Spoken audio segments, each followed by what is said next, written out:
Hello, ladies and gentlemen. Welcome here to the Blue Otter League Draft League Ruby Division Semifinals matchup. I am being joined here by Ferris here as we get right into picking bands. Ferris, how are you doing, my friend? I am doing absolutely excellent. Ready to see the semifinal matchup take place. We got the Frogs, we got the Spuds. These are two really good teams in the Ruby division. The Frogs being that #1 seed, the Spuds being in that #3 spot as well. Just losing out to the Gorillas in the regular season to lose out on that #2 spot. And so the Frogs actually chose the Spuds here for this semifinal matchup. They had the option between the Spuds and the Colonels. And the Colonels ended up beating the Frogs 2-0 towards the end of the regular season. So that might have factored into their choice of choosing the Spuds in this one. But I'm excited for this matchup, and we're into the draft, and we're going to see what these teams are preparing for us here in game one of this best of 5. Absolutely. Last time these two teams met, it was a very explosive series. It went down to the wire that game 3. Both these two teams were in contention for a lot of people's eyes to be like the top two teams going in the split into the finals. And then, like you mentioned, we did have the Grills making that upset. So will this be a KT choosing T1 situation, or is this going to be a little bit more in favor of the Frogs? We'll find out. But first few bands coming through, we've got No More Singed, Jin, and Urgot out from the side of the Frogs. And from the Spuds, taking out the Tom Kench, Anivia, Poppy. First lock will be the Hui. As we get ready for the next part of the draft, Ferris, what do we think of these bands so far? Well, I can notice from the Frog side, they are targeting Tobex heavy.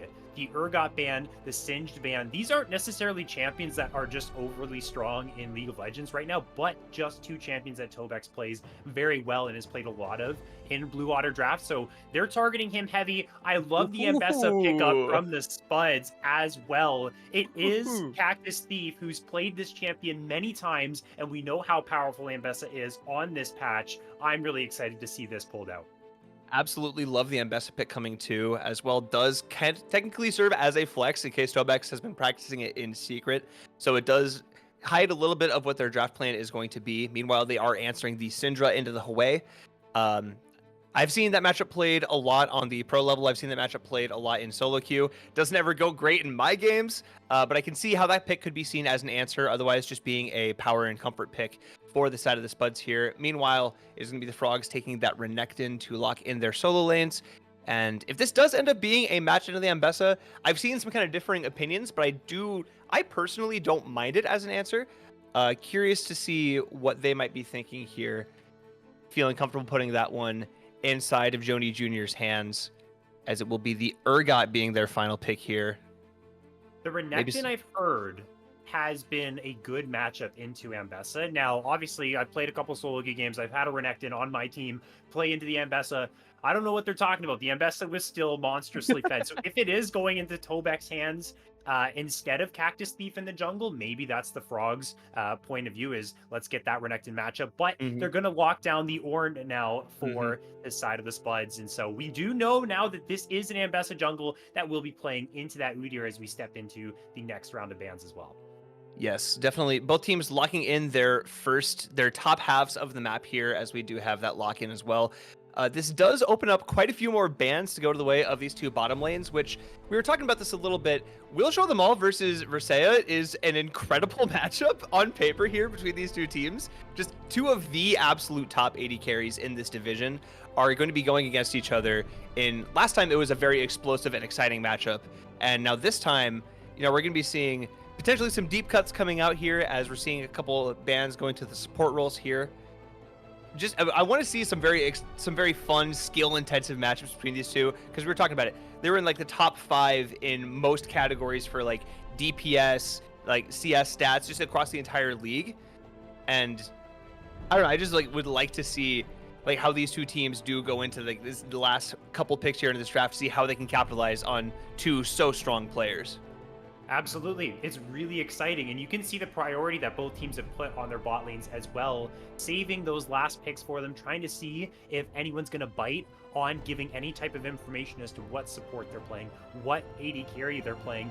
Then they can get a counter pick. The counter pick will go to Spuds, who are on the red side. So I assume they're going to save it for their support. Bot lane is very much determined by what kind of support matchup you can get, and marksmen have a little bit more leeway as to blind picking. So I expect once this next ban goes down for the Frogs, on the red side, Spuds is going to look for their pick for We'll Show Them All, who Ooh. has been a very big, hyper carry player, but has a pretty big variety of champions they can play. He's played a whole lot of different champions, so I'm really excited to see what that pickup is actually going to be here. Yep, absolutely as well. Do want to highlight the bans real quick as well. We have seen the Leona, the Rakan taken away from the side of the Spuds. Meanwhile, the Frogs getting rid of the Nautilus and the Maokai. So a lot of that point and click CC is getting removed there from the Frogs, while a lot of this continuous follow-up engage being removed by the side of the Spuds. They do lock in the Varus, who does have plenty of CCing ability himself. He has like kind of the range, that long range ultimate, as well as several of those long range main abilities. So a champion that can kind of play a lot of different styles, doesn't necessarily lock down anything super specific, and is just kind of seen as one of those better laning AD carries for a lot of people. So a pick that can synergize well with a lot of the remaining support pool. I do like seeing that picked up. And it will be right now Frogs answering the 1v1 there with the Kaisa. Another champion that with the W can kind of have that long range poke engage with the W, and then the ultimate for the follow-up as well. Very curious to see what they pair up with that, since the Nautilus is gone. And it would have to be something engage. Like Kaisa needs that engage for the plasma passive stack. And so Alistar, a little bit more of a disengage style champion. With the pulverize and the headbutt, you don't have a lot of range. So maybe something here, since they already do have engage from the Spud side with Ornn, Call of the Forge God can be fantastic public execution from Ambessa as well. Even in a Scatter the Weak from Syndra, they can play for something ranged. Punish the fact that this Alistar doesn't have a lot of range here. Maybe something like a Karma or some type of Enchanter style champion, and that's something that Mint does like to optimize into sometimes. Has played Seraphine, has played Milio, and here is the Janna. So not as much damage, but still able to play from range against that Alistar. I absolutely love this Janna pick coming here because it's one of those champions that does very well in the pure isolated 2v2 against the Alistar.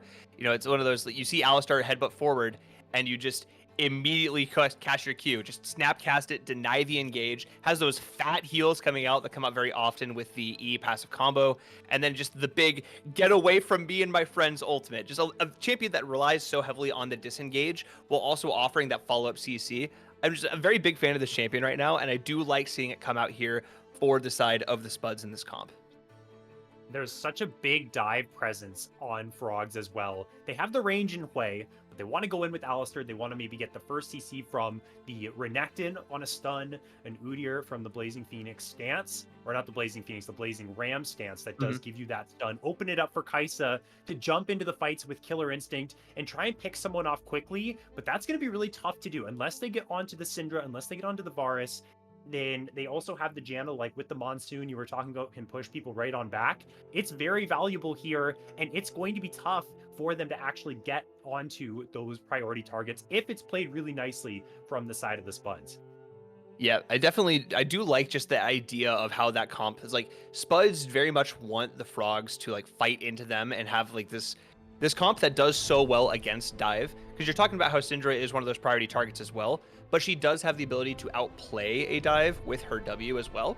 So that is another thing that they can play as well. If, obviously that does rely a little bit on Skadoosh to have the hands and the reaction time to do it, but this is a champion that I believe Skadoosh has put a lot of time and effort into, so have absolutely no reason to doubt that they can pull that off. And then just in that extended fight, when you have the Varus and you have the Ambessa going in, I do just kind of like how Spuds drafted here, but it's on, the onus is on Frogs to build up a lead too big to throw, right? At least the way that I'm looking at these comps, that's my impression. Maybe you would have some other insight as well in how you see these team fights kind of playing out.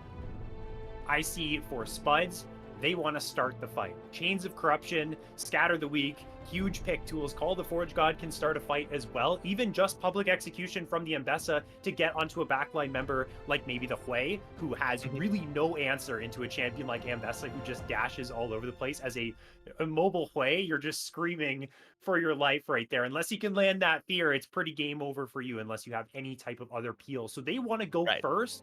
And so does the other side. The Frogs also want to get that first initiation off. So Hmm. honestly, whoever strikes first definitely going to have the advantage in these fights. That being said, though, if a disengage is able to happen, and I'm looking at the Alistair, I'm looking at the Janna, then maybe they can play off that range. But striking first, getting to objectives first as well is something very important I'm looking for. Absolutely. Sounds like it's going to be a battle of priority here between these two teams. We're going to be taking a quick break here right before we get into game number 1 here of this series. Hopefully it's going to go to 5. Hopefully it's going to be a banger. So ladies and gentlemen, don't go anywhere. We will see you back here in just a few.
Ladies and gentlemen, welcome onto the Rift here for game number 1 between the Frogs and the Spuds here.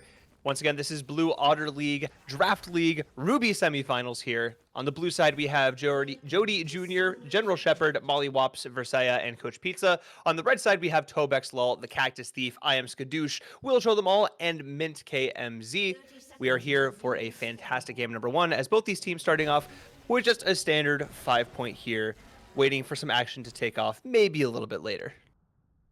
A little bit later, they're going to wait on out. Not going to see those level 1 shenanigans that we see sometimes around the rifts. Also, neither of these teams trying to go for any type of wards just yet either. A lot of times you'll see junglers try and get into maybe the Raptor camp if you are General Shepherd, try and see where the Ambessa is going to be starting. Get that information for your laners so that they know, okay, where is she? And I'm also interested to see how Cactus Thief plays this Ambessa jungle too. As just my first opening thought. I've seen a couple of Ambessa jungles. They've played pretty aggressive, whether it's ganks, whether it's going for invades. So can Cactus Thief get that lead and snowball like we know the Ambessa can? Playing this carry jungler, that's going to be one of the questions I have early on as we get into it. Yep, definitely curious to see the build that he goes for. The more standard build that you do see from this champion in solo queue when it goes for in the jungle, you see like that, how do you pronounce it? The Volitic Cyclosword and the Eclipse build coming out, but that can hold off for now as we do have a fight coming out. The flash coming out from KMZ does take the Ignite there off of Coach Pizza. Will Show Them All does fire back on Versailles to stop the engage from going any further, but some big heavy trades coming out from this powerhouse bot lane so far.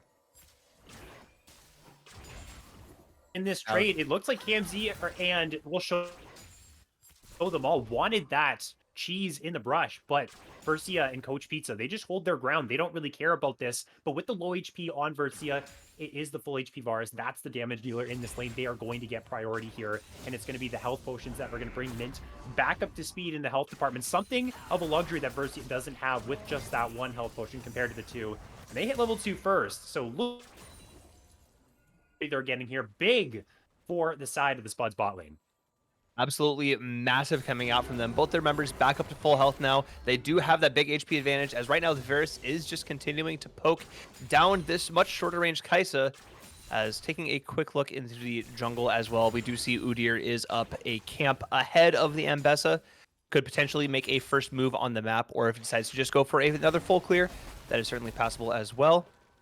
And just checking on these lane states elsewhere on the map, nothing else super exciting going on.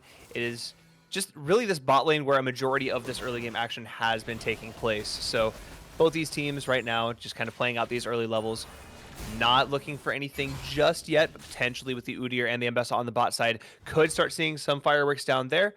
We'll have to see. Massive wave crashing in the top lane, Will Show though. Them All and Mint on with the push in the bot side. And the Udyr is in the area just channeling the recall, though. They actually don't want this. Maybe they think because Cactus Thief is also potentially going to be here, that ward was placed. There is a blue ward all the way at the red buff, so they do know that the Ambessa is not there. So they will know she's pathing down. They are going to concede the Scuttle Crab. I think that makes sense. They just don't have the prio. And it will be General Shepherd to make their way up to the top side to try and grab that one up as well. The Orin as well, you talked about top side, doing pretty well in this Renekton matchup thus far. Yep, you do see that getting that big shove out right now, as the Renekton is going to be able to collect a majority of that wave and get a pretty healthy gold advantage for himself. As both these teams, now we have the junglers coming off of reset here. Cactus Thief getting his first. General Shepherd not going to overextend, not going to go for any deep jungle shenanigans right now, just getting some defensive vision to help protect his top laner before returning to his own camps here. As we do have a CS lead and a pause. Unfortunate coming through this early on. Yeah, we got a quiet start so far. I mean, it's only 4 minutes in. Both junglers completing those full clears. I think this is something that we might end up seeing a lot of until maybe Ambessa, and then at the same time, Udyr also hits level 6. That way, there's a little bit more playability for this Ambessa. You get access to public execution. You can make long-range plays happen. There is a relatively lack of setup in the lanes for ganks on the side of Spuds. You're relying on maybe a Searing Charge from Ornn, Scatter the Weed from Syndra, or a Tornado from Janna. So having access to those extra bit of setup abilities is potentially what the Spuds jungler is waiting on before going for anything more aggressive. Right, especially before it hits that level 6 mark where she does have access to that public execution. She is a champion that does have a lot of those dashes, a very high mobility with the people call her just like melee Callista. That isn't an inaccurate description. Just with her ability to cast Q dash. But she really does need that level 6 before she can just pick a target, jump on them, and start that engage.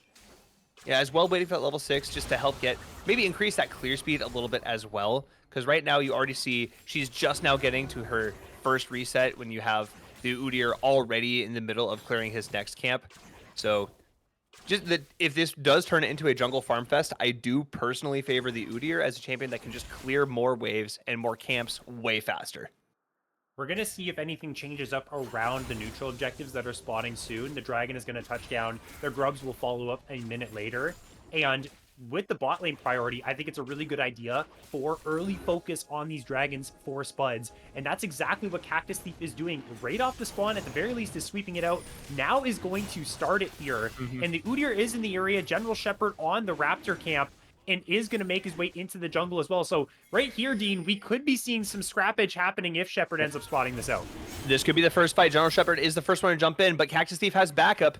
KMZ does come in as well. Skadoosh, no mana, can't really join the fight just yet. It's 4v1 right now. Reinforcements coming in from the side of the Frogs here. General Shepherd trying his best to start the engage. Cactus Thief getting that first knockdown, gets that first blood coming over to the side of the Spuds, but the fight continues to go the way. Quay picks up a double kill on the backside for the Frogs, pick up 2. It turns into a small disaster for the Spuds. They strike first, but they don't strike hard enough. Frogs take the fight 2-1. It's Mollywops that goes absolutely massive in that play. Unleashed power from Skadoosh was not used because they were out of mana. And Mollywops with the spiraling despair gets 2 of them. It gets the 2 kills for the Frogs, and that better trade is... Oh just my goodness. a quick bonk under tower. Jody Jr.'s had a little bit too much tower aggro, and Tobex is just able to knock him up, knock him down, pick up a return kill on the top side. That's insane. As I was going on and on there, I didn't even realize the Ornn was just taking down the Renekton like that. This is something that, I swear, picking Renekton, I mean, Ornn was picked into the Renekton, and rightfully so for Tobex, because some people think the Renekton's early game is good enough. It just feels so fake into this champion because Ornn can just go blow for blow, and you see plays like that where the solo kill is found. We could just run it back here, Dean, right at the Drake once again. Absolutely, just going to go for it one more time, but this time the Frogs recognizing that they don't have the manpower, they don't have the numbers there on that side of the map just yet. They do have to seed up for the first Dragon. Infernal going to the Spuds, as now you do see Udyr going up towards that Void Grubs, a camp that he can clear very well, trying to get some kind of return here on the neutral objectives. Going to be helping his team out a little bit in the later stages of this game. It is going to be, honestly, I prioritize the Dragons over the Grubs in trades like this. It feels like it's just a little bit more reliable. A lot of teams struggle to get that full value out of the Grubs unless they're just full snowballing a game with a really massive advantage. The Dragons are just something that you can play towards, stack up, and then you're going to be utilizing their effectiveness just by playing the game, whatever soul we end up getting. So I like this from the Spuds, and again, using that bot lane prio to their advantage. They did lose their Varus, though, in that play, and so 1-0 for the Kai'Sa. She spikes a little bit later after the nerfs to her first 2 items in Kraken Slayer and Static Shiv, so she'll be getting that big Q Evolve power spike just a little bit later, but a kill always feels nice. Absolutely, it does. A kill is always very good to pick up. You know, you see her sitting right now on a pickaxe and the little slingshot. Feels a little bit better than the Varus right now, who's sitting on basically just the pickaxe. Excuse me, goodness gracious. As right now, you do have Coach Pizza finding an angle there. You do see the tornado coming out, but it is Coach Pizza going a little bit hard, getting the stone on. Will show them all. Versailles goes in, gets exhausted. The shields are coming out from the Janna. Coach Pizza trying his best to get something. Versailles manages to get the kill on Show Them All, but Show Them All trades back onto the Alistar. It's a Janna versus a Kai'Sa, and I don't love her odds. Does just manage to tornado and get her way out. It is a 1,000 gold lead for the Spuds, as a 2-0 Kai'Sa feels fantastic at 8 minutes 30 seconds in the game. It is the Frogs bot lane that leveraged their level 6 advantage. Killer Instinct there for Versia to get right onto the target that Coach Pizza knocked up, which was the Varus. They get that combination down. No Monsoon yet from Mint to buy that spaces again. There's going to be the Ornn ult coming out here, as you do see another trade coming out. Not going to go for too much more. The interrupt had me jumping the gun a little bit.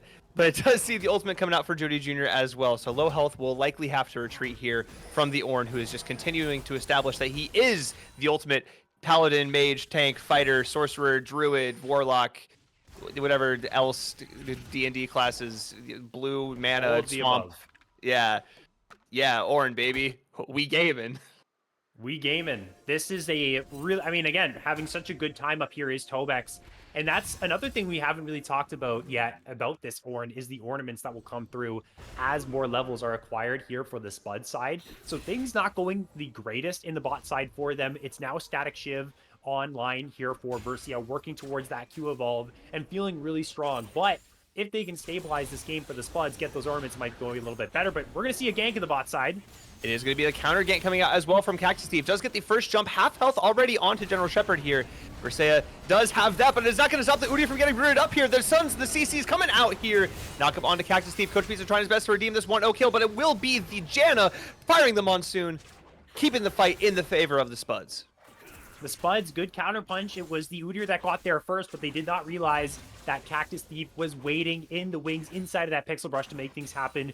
Good call from Will Show Them All on the Chains of Corruption to get that re-engage going, and great Monsoon there from Mint to make sure there is no counterpunch. So getting something back for them, that's going to bring their confidence back up a little bit. The gold is very close to even. We have a really tight game on our hands here at the 10.5-minute mark. These are two really good teams inside of Blue Otter Draft, so I expect to see more of this as the series progresses, getting a little bit of a teaser as to what we might be seeing for multiple games, potentially even 5.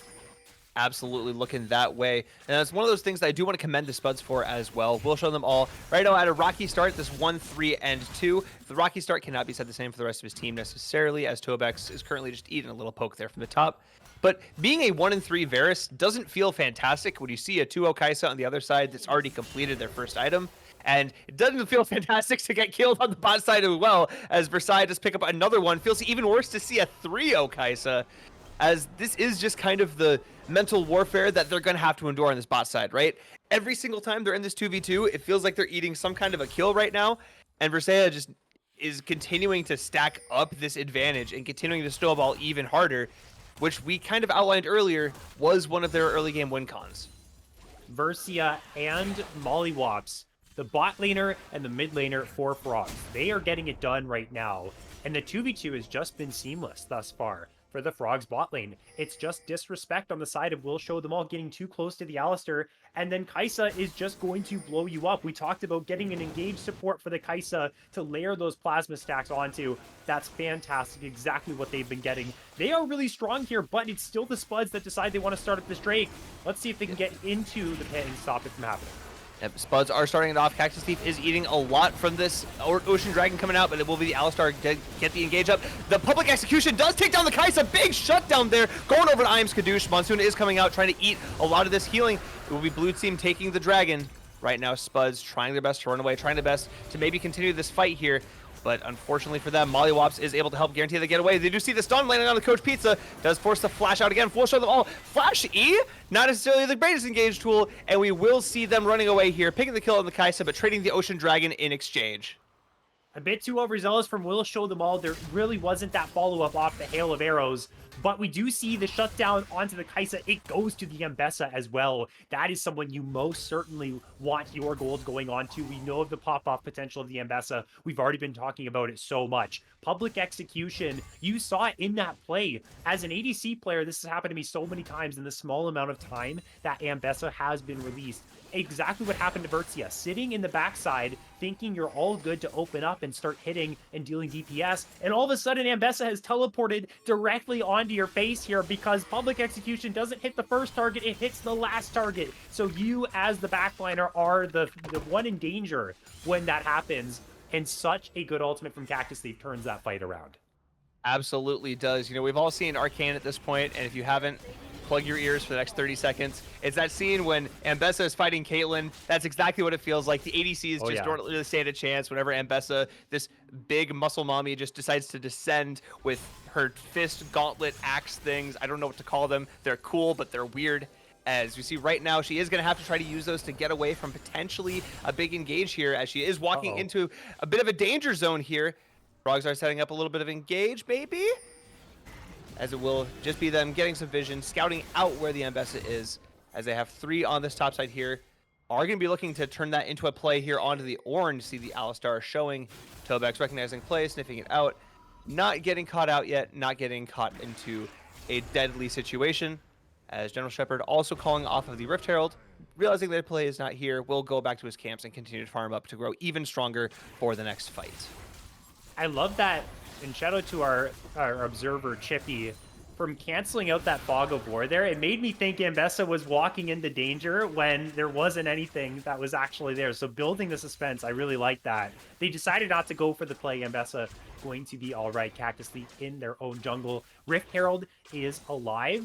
There's nothing else neutral objective-wise on the map up for grabs. Neither of these teams have pulled the trigger to make their way over there. Both supports in the bot side. It's constant prio from Tobex here in this top lane. Actually itemized into the Thormail early just to make this Renekton's life horrible, although the Black Cleaver will kind of mitigate that armor a bit. But despite that top lane priority for Spuds, they haven't made the move there just yet, as it looks like Cactus Thief wants to get involved down here. Does look like Cactus Thief is going to be coming down. Tries to use the perfect execution one more time. Will not be able to do so. The execution will not be made public as Mollywops does TP in just to run back away. We'll show them all continue to land the poke, but Skadoosh turns this into a 4v4 here. Will be the first ones to rotate back up. No play to be found just yet, as Ambessa will return for a future film here, maybe, as nothing really exciting happening yet. Burning a couple of summoners just for fun, just as a treat. As now Mollywops will be second into lane here, Skadoosh getting there first. It's a lot of action and a lot of priority by both of these teams for the bot lane. Right now, it's still, despite losing their life in that one fight there, Vertzia is still very ahead on this Kai'Sa. We're going to see another one break out. Is going to be another one coming out here. This time, the 3 are on the side of the Frogs. We'll show them all getting caught one more time. The Udyr is going to be the one to pick up that kill, using the Phoenix stance in order to pick that one up.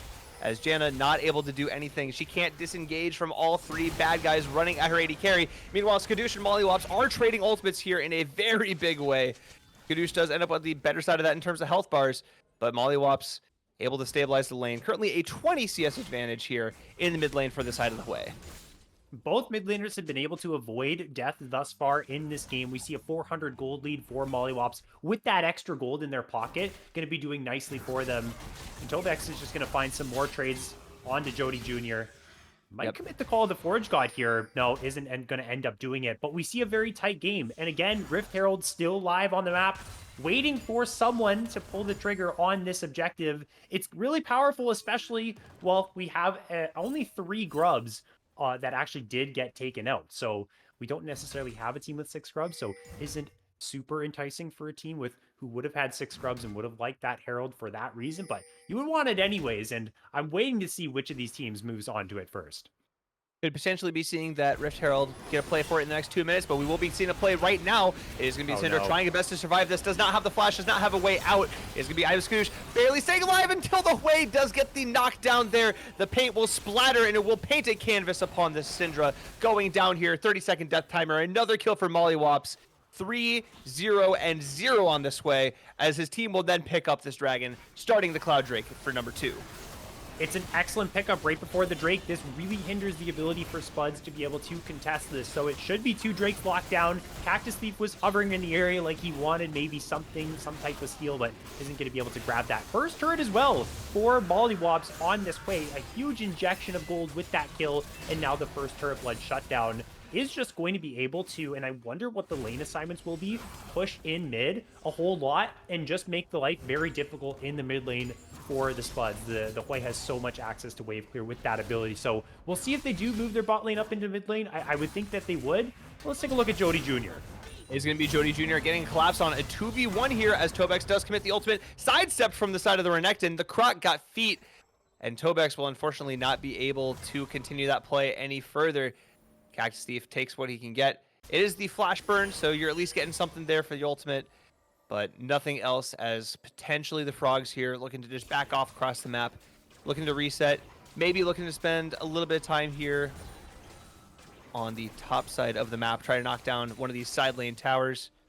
Curious to see where the next play will be, as it is going to be this bot lane tower surprisingly going down first for the side of the Spuds here, as it will go to the Janna and the Varus. Some much needed gold here in the pockets of Will Show Them All. Despite the 2v2s always being won by Vertzia and Coach Pizza, it has been priority for Will Show Them All in Mint for the most part. They have been able to get that damage onto the tower, so them dropping it first is just because they have been able to hit onto it more often, but they're flashing for this play. Big play here coming out. That is going to be a massive play. If they can get it onto Versia, able to sidestep just a little bit, the public execution will not be so, as public execution does not land. Skadoosh picks up that kill. It is 1-0 on the play so far. Right now, looking here onto General Separate on the other side. Skadoosh potentially caught out here by Judy Jr. Skadoosh has to try to do something to survive. We'll just walk right back out. Renekton able to use a Blast Cone to escape as well. Another collapse here. Another few key summoner spells burned. Ultimately will not amount to much, as the Spuds not able to commit that into anything further. Show Them All just escaping barely with a sliver of HP in that play. Catching out Versia being too aggressive on the wave with the Chains of Corruption. There's no cleanse for Versia this game. Opted into the barrier for better 2v2 potential in lane and more survivability. So without that summoner spell, if you do get hit by Chains of Corruption, if there's someone in the remote area for Spuds to follow it up, you're just going to die. So something that has to be watched out for here for Vertzia in the future. Be careful of the pick potential on the side of Spuds, and contesting that mid wave can always get dangerous. And it's a good pickup for Spuds to bring themselves back into this game. Rift Herald not going down to either of these teams. They said, we don't care about the Herald. Shelly, like, take a break. Take a 1-game break. Maybe you'll come back for game 2. But they didn't really bother in grabbing that one. It's still Frogs with a very slight advantage. It's currently a 1.3k gold advantage here for the side of the Frogs. Fairly minute, fairly minuscule. You mentioned the Rift Herald play. We were waiting for it. Both these teams deciding it's not worth it. Deciding the dragon stacking is more important for this game, as you know, they try to find. For the side of the Frogs, they do need to have some kind of answer for the ornaments that are going to be coming out later, as inevitably, even though through the 1-5 start, Varus will eventually hit his power spikes. He will eventually do that damage. The Ornn will eventually come online, start dealing out those ornaments to everyone else. It is the holiday season, of course, so we're getting closer and closer to those big, powerful moments here coming out. And really, if they do get to that point, it's hard for me to see the Frogs comp matching that same level of scaling. So for them to try to play for this Dragon Soul does make a little bit of sense in that regard as well, in order so that they can guarantee some kind of late game advantage for themselves, some kind of countermeasure almost. But right One now, concerning thing I'm seeing with Tobex's build is the fact that there is so much armor itemized right now, yet there is a Udyr with a Liandry's, there's a very fed Hwei on the Frogs, and potentially even Vertzia optimizing into the AP build of the Kaisa, working into that Nashor's Tooth. And we're going to see, it's either going to be Terminus or it's going to be Nashor's Tooth, and that's going to reveal to us whether this Kaisa is building into AP or not. But this Ornn is not going to be as tanky as you think, especially if someone like Mollywops is able to just unload a full combo onto him. That's going to be a whole lot of magic damage, and there is a very lacking amount of magic resist in Tobek's build. So this could be something of an X factor in these fights once these top laners here, Dean, actually do start to get involved in these 5v5s, because we really haven't seen that yet. We really haven't, Ferris. You're absolutely correct about that one. As we mentioned, the Hwei, already very big, already very fed, continues to get even bigger. The Fat Cat gets fatter, as right now he will start throwing some of his paint here onto the Ambessa. The big scatter of the week there will scatter the Frogs for just a moment, but they rebound here, immediately going to eat that Call of the Forge God. We'll suddenly see the collapse there on the Mollywops. He goes down before picking up 2. Versailles goes onto the back line there. You see pick up another one, 3 for 2. The Alistar goes back in here. Versailles gently trying to walk forward, gently trying to find something, gently falling into his tomb. Tobek sends him there, a triple kill coming out here for the Ornn. Shut down there one more time. Coach Pizza goes down, a shutdown here onto the Varus, and a miracle team fight win for the side of the Spuds. I couldn't have been more wrong. I said Tobex might struggle into all the magic damage in those fights, but what a absolute monster flank that was from the side, and the peel that they were able to provide for Show Them All in that team fight was crucial. It was the Alistar who found the CC. It was Jody Jr. who was converging on Show Them All's position, but the searing charge from Tobex buys them the space so that they could win that fight. Excellent crowd control from this Ornn in his team fight. My absolute MVP in that situation, and a huge fight for the Spuds overall to bring them back in the gold department, get a couple kills onto themselves, and also secure their second Drake of the game. Gobex came up massive in that team fight. It was starting to go the way of the Frogs one more time, but that call of the Forge God rang true. He picked up the phone and he answered in a massive way now. 4-0-2 here on this Ornn. He's really living up to the moniker of all of the above your favorite RPG classes. Right now, just turning into a monster hunter of sorts as he's able to take down several of these Fed members on the side of the Frogs. And we do see ornaments starting to come through. The first couple ornaments, the Thorn Mail onto Tobex, and the Ginsu's Rage Blade here for the Varus, working towards those 3 items. Still with the recurve bow in Versia's inventory. We don't know where this Kaisa is going to end up building up, but another important thing in the items to look at is the double needlessly large rod in Mollywop's inventory, and that is going to build into that death cap and do so much damage. Let's see what happens around this top tier 1. Top tier 1 very low. Top tier 1 is going to fall. Tobex does have the call of Forge God one more time, but unfortunately will not be able to save the tower. Unfortunately will not be able to save his own life. No. Shutdown going over to the Alistar. Maybe not ideal, but they do pick up the kill there.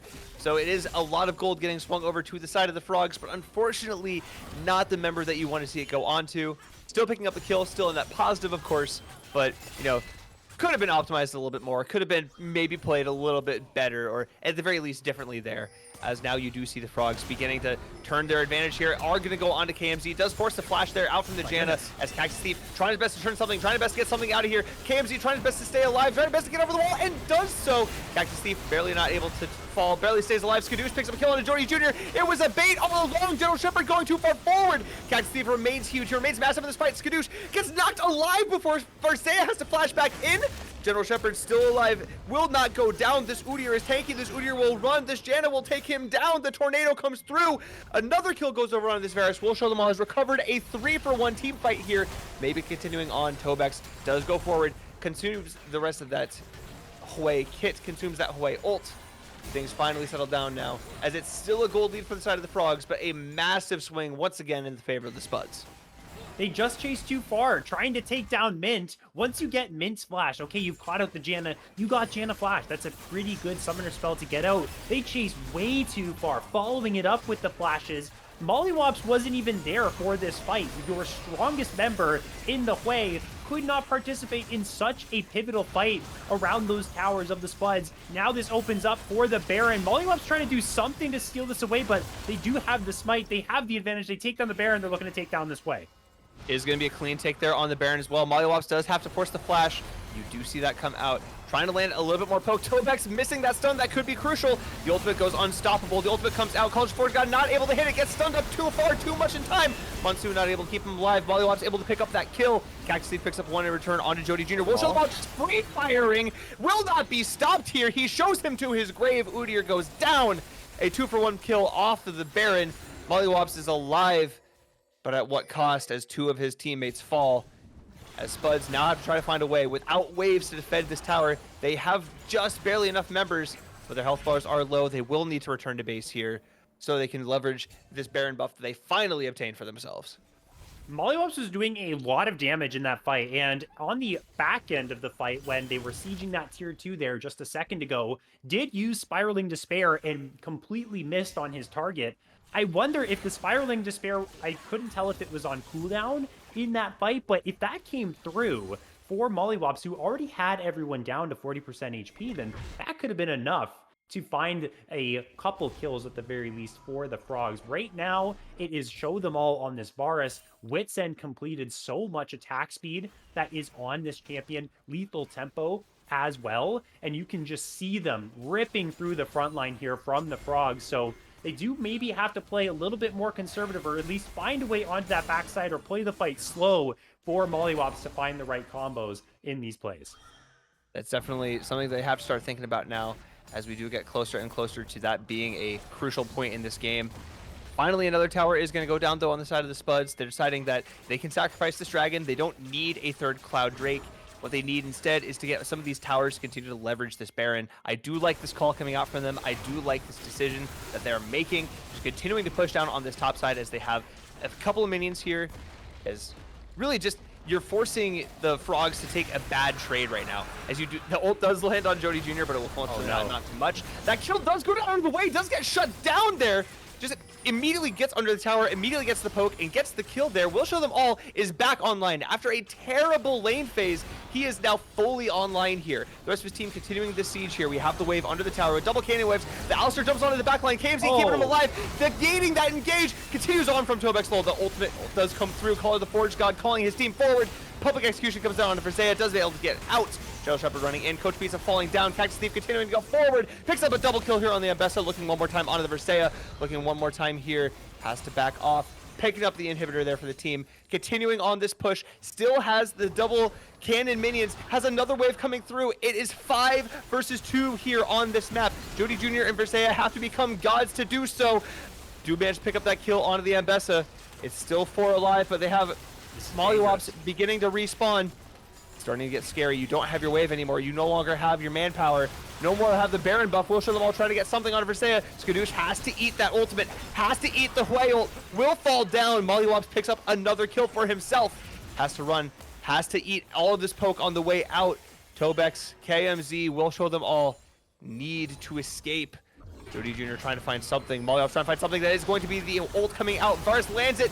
Janna follows up. Will show him a massive headbutt pulverize comes out. KMZ alive. Versea alive. Escaping, surviving, shut down into a double kill. The Kaisa is massive. KMZ once again left alive, only to watch his team fall around him. They managed to get one of the Nexus towers, but lose all but one. What an insane sequence that was. Such an extended play from what we thought was just going to be a tier 2 for Dragon trade. It's a critical mistake from Mollywops, who gets hit by the spread of the chains of corruption that initially went down onto Jody Jr. That started off the play. One of the strongest members of Frogs gone immediately, and that started the push for the Spuds. They were trying to end the game right there, but they just miscommunicated. They weren't hasty enough, and they got caught with the respawns. Chased back, a couple kills going back over to the Frogs. But at this point in the game, 4 items now on Show Them All. Terminus in their inventory is going to be building up so much resistances with the juxtaposition passive. And the ore now, Kanik Rooker, doesn't matter about how much magic damage is being dealt now. He can take a little bit from all of these magic damage sources on the side of Frogs. The Spuds have pulled out quite the impressive game here. They just need one more fight, really, to just march it down the top lane and end this game. And this is the type of game that we saw the last time these two teams faced off. It was an absolute bloodbath in game number 1. Right now, currently sitting at 37 kills in a 32 almost minute game. Currently a 2.5k gold lead separates these two. As right now, the Spuds are trying to find some kind of a way in, trying to find some kind of an advantage, leverage something of an advantage here. The mid wave will return to a neutral state. Will slowly begin to push for the side of the Spuds as the Syndra remains unanswered in this bottom side, playing a little bit safe, playing a little bit far back, doesn't want to get caught, doesn't want to give over gold and potentially the game here. We're getting to that late stage. We're getting to the point where these two teams really aren't separated by much. These two teams are massive. And one other thing I want to point out here as well is that 4 members here on the side of the Spuds have these ornaments in their inventory. Everybody except for the Janna. So they're doing as much damage now as they ever need to. Taking this bot lane tier 2, potentially looking for more. They are looking for the siege right now. They are so strong. It's so dangerous for the side of Frogs to step up. There is so much catch potential on the side of the Spuds that they're losing all of their outer towers because they just don't feel like they're strong enough to contest this right now. The one good thing that's going for them is Mollywops on the way, able to clear away these waves with relative ease, and that stops the pressure that is falling down upon them.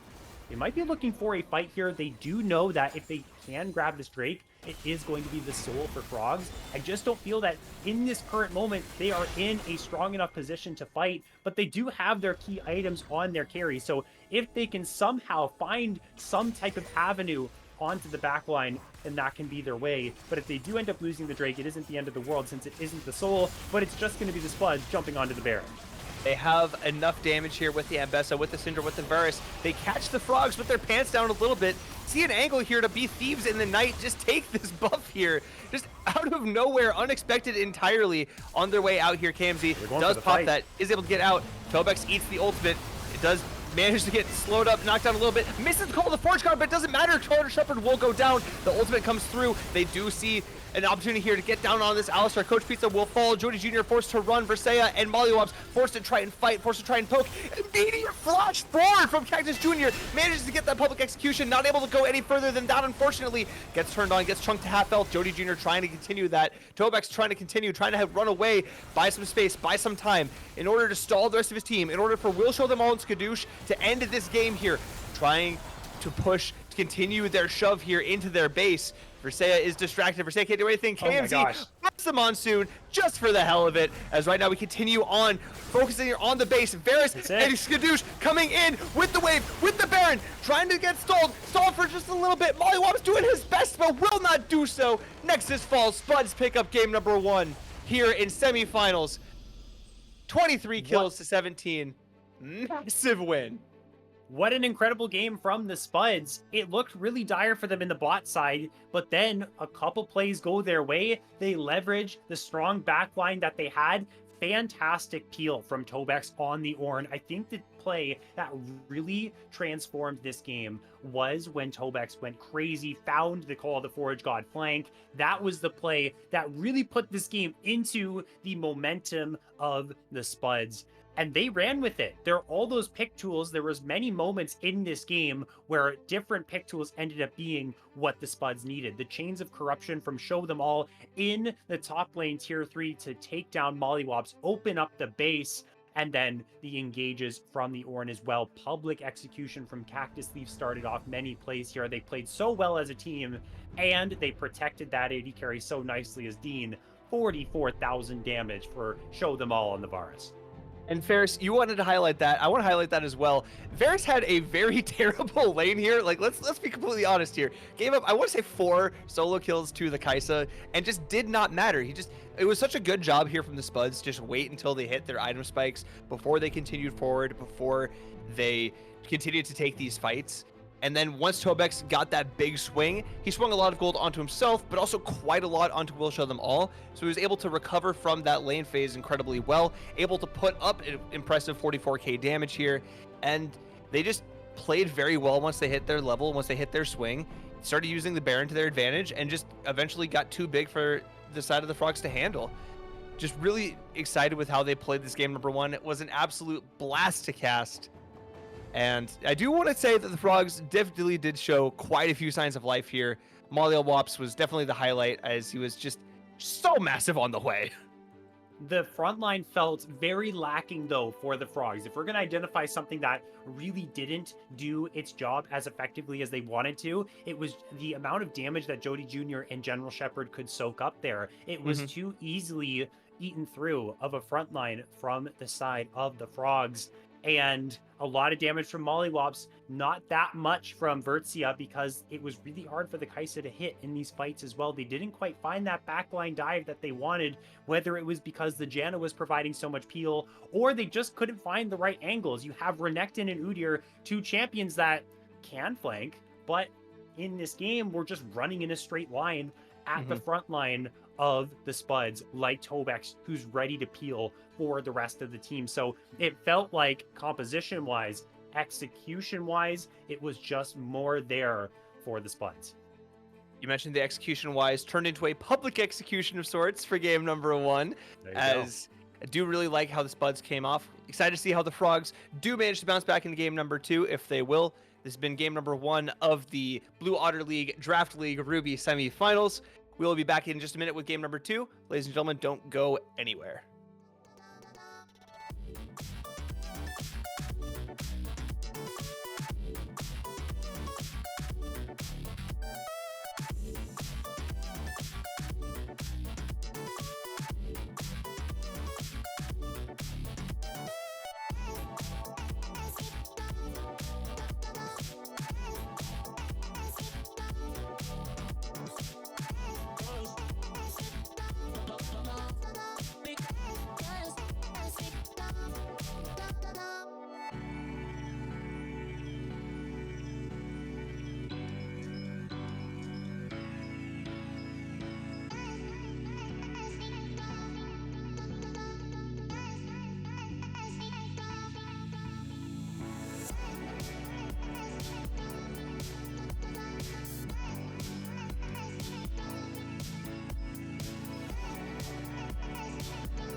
Ladies and gentlemen, welcome back to game number 2 here in the Draft League semifinals between the Spuds and the Frogs. The Spuds took an explosive game number 1 victory as we get ready to go here into game number 2. The Frogs looking to bounce back here, looking to choose blue side once again, deciding that side select was not necessarily the issue, as we do have immediately the Singed ban coming out once again from the Frogs. Not really surprised by that one, trying to negate Tobex, who had a monster game 1 performance. Absolutely. And I'm surprised, well, maybe not surprised because of any type of specific way that these teams want to play, but surprised that normally when we see blue side or a team lose on a certain side, they like to swap it up. It's Spuds, on the other hand, they lost on the red side. They don't want to change it up. They want to try their shot again. And we are going to see an adaptation here potentially from actually it was the Frogs that lost. What the heck am I saying? They chose to stay on the blue side. So I just had a little bit of a hiccup there, but the Ambessa is the adaptation from the Frogs. If they're going to change something up, they want to take that pick away. They felt like that pick was something they really didn't like to handle. And I think that's pretty reasonable here. But now that Urgot is up and available, we'll see if Tobex wants to play into something a little bit more aggressive in terms of his champions. Do want to talk about some adaptations coming out. It will be the Hawaii ban from the side of the Spuds as well. So both these two teams deciding that Cactus Thief and Mollywops respectively too good to be disrespected in draft. They do need to be making those adjustments there to prevent those two picks from coming through. I do like seeing those adjustments, as we're going to be curious to see if we get an adjustment on the blue side B1 as well. Last time it was the Hawaii just auto-locked. This time having to spend a little bit more time will ultimately be the Seraphine coming out, though. It is something that Versia can play, is the Seraphine bot, and has played before. So again, Seraphine, a very flexible champion when it comes to which roles that she can play. But I do believe this might be a blind Seraphine bot, as this is something that is very blindable. Something else that's very blindable is the Skarner that is going to go into the hands of Cactus Thief. Such a strong champion. If you can't get the Ambessa, I honestly believe this champion in the tank role, it's just the best tank in the whole game. Certainly the best tank jungler in the whole game right now. And they'll round it out on R2 with a Corki pickup. Absolutely agree with the Skarner. Once faded enemies, no longer so. Still, you do see the Skarner coming through to curb stomp this Seraphine potentially, as he is just so tanky. And the Seraphine, if that is a bot lane Seraphine, probably going to struggle to cut through him, I would imagine. Not her forte as a champion. Corki does get picked in as well. Still technically a flex, but more than likely going to be the bot lane, as we do see the Xayah coming out as well. So will not be Seraphine in the AD carry role, or I guess AP carry in the situation. Still yet to be decided between mid and support, as Xayah coming through. Definitely like that a lot more into the Skarner pick. It has a lot of DPS, so it can eat through the HP and that armor that the Skarner will inevitably build. He also just walks straight in your face, and when you have a whole bunch of feathers built up, you can pull him back and deal a whole good amount of damage to the low range that Spuds have drafted as well. And locking him into a Cataclysm could be a nice play as well. Also a Wombo combo I'm seeing here. Cataclysm from the Jarvan, Encore from the Seraphine, a really intuitive team fighting style composition from the Frogs. A little bit easier to pull off, in my opinion, than the composition that they had drafted for themselves in the last game. So I do like this change, as even though they showed the Renekton, the Frogs did, in their first 3 picks last time round, and Spuds felt compelled to pick up the Ornn, they just feel to be compelled enough to pick it up anyways. Yep. I think with how good of a game Tobex had game number 1, picking game number 2 like this is them just saying, no, you need to respect this. You need to understand this is a power pick for us. If you leave this open, then we can pick this and we can win with it again. That is the statement that I'm seeing coming out from them. It does make me worry a little bit about the damage profile of their team comp, as right now they've drafted a very defensive topside between the Skarner and the Ornn. So it's going to be another high damage mid laner is going to have to come out here. Curious to see what that could potentially be, as the next 2 bans so far, for sure the Mordekaiser and the Swain coming out here. I wonder now, there's so much engage on the Spud side. Do they end up opting in for an engaged support for coach or for the side of Mint? Or do they go into something more Enchanter-like? Now, Corki does like an aggressive support because he is so strong in the early game. We'll see what Frogs end up banning away.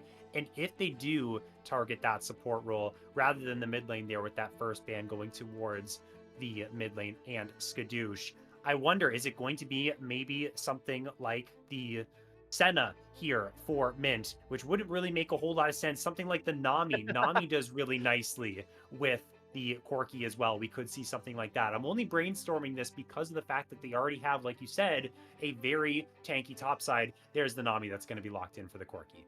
Great call out there on the Nami, recognizing that the Swain and the Nautilus, two potential support options, have been taken away, and the Nami is a champion that does amplify the damage that the aggressive Corki wants to exude, does offer a lot of team utility and a lot of that continued engage with the bubble and with the wave, as you do see the Frogs now potentially trying to find some kind of an answer to this very difficult to deal with team comp here that the Spuds are drafting. Spuds have a lot of engage, they have a lot of good frontline, they have a lot of disruption, a lot of sustain, and even some good damage. The decision will ultimately be the Aatrox, though. A different look in their top side, something that does pretty okay into the Ornn in the 1v1. A matchup is pretty old as time for a lot of top laners, and a champion that can be decently flexible in build path. Would be curious to see what exactly Jody Jr. wants to go, as now it's just the question, will the Seraphine go mid or support?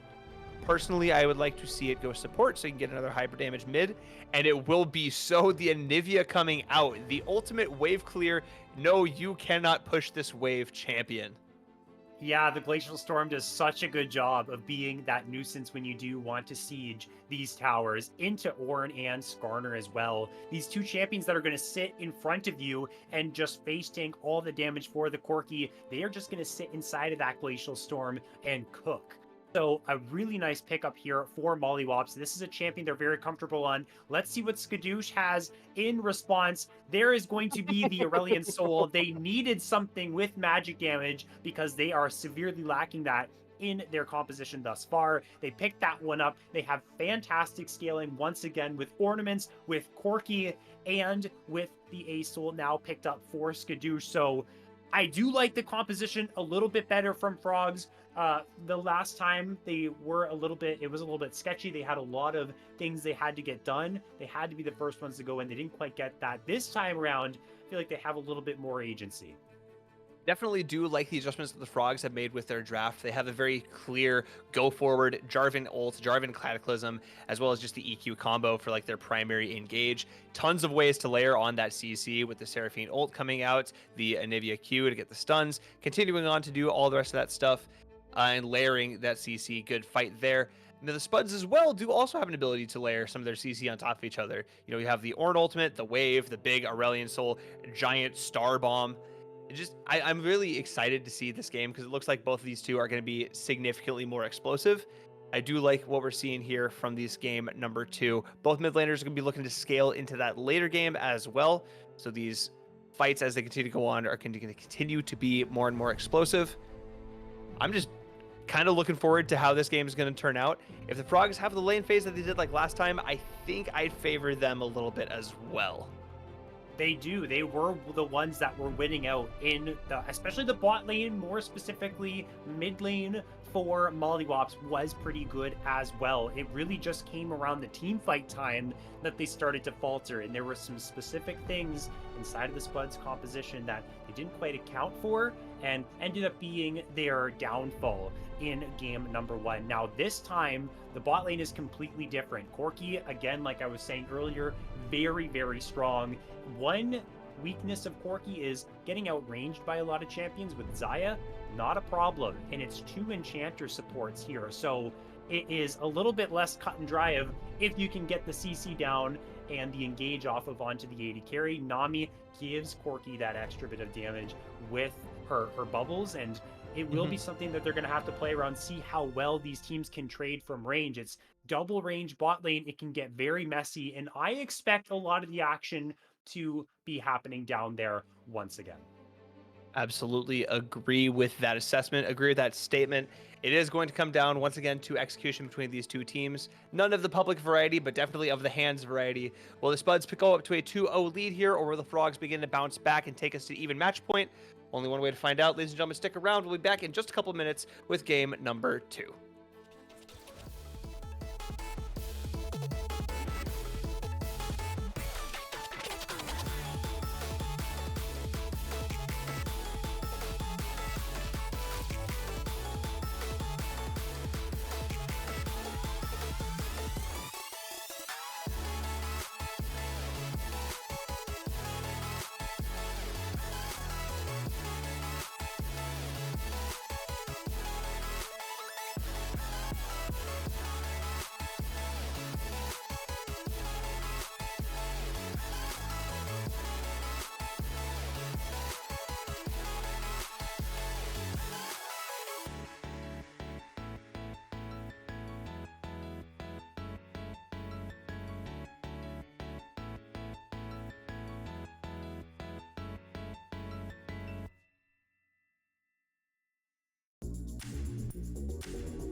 Ladies and gentlemen, we are back here in game number 2 here of Draft League Ruby Division semifinals.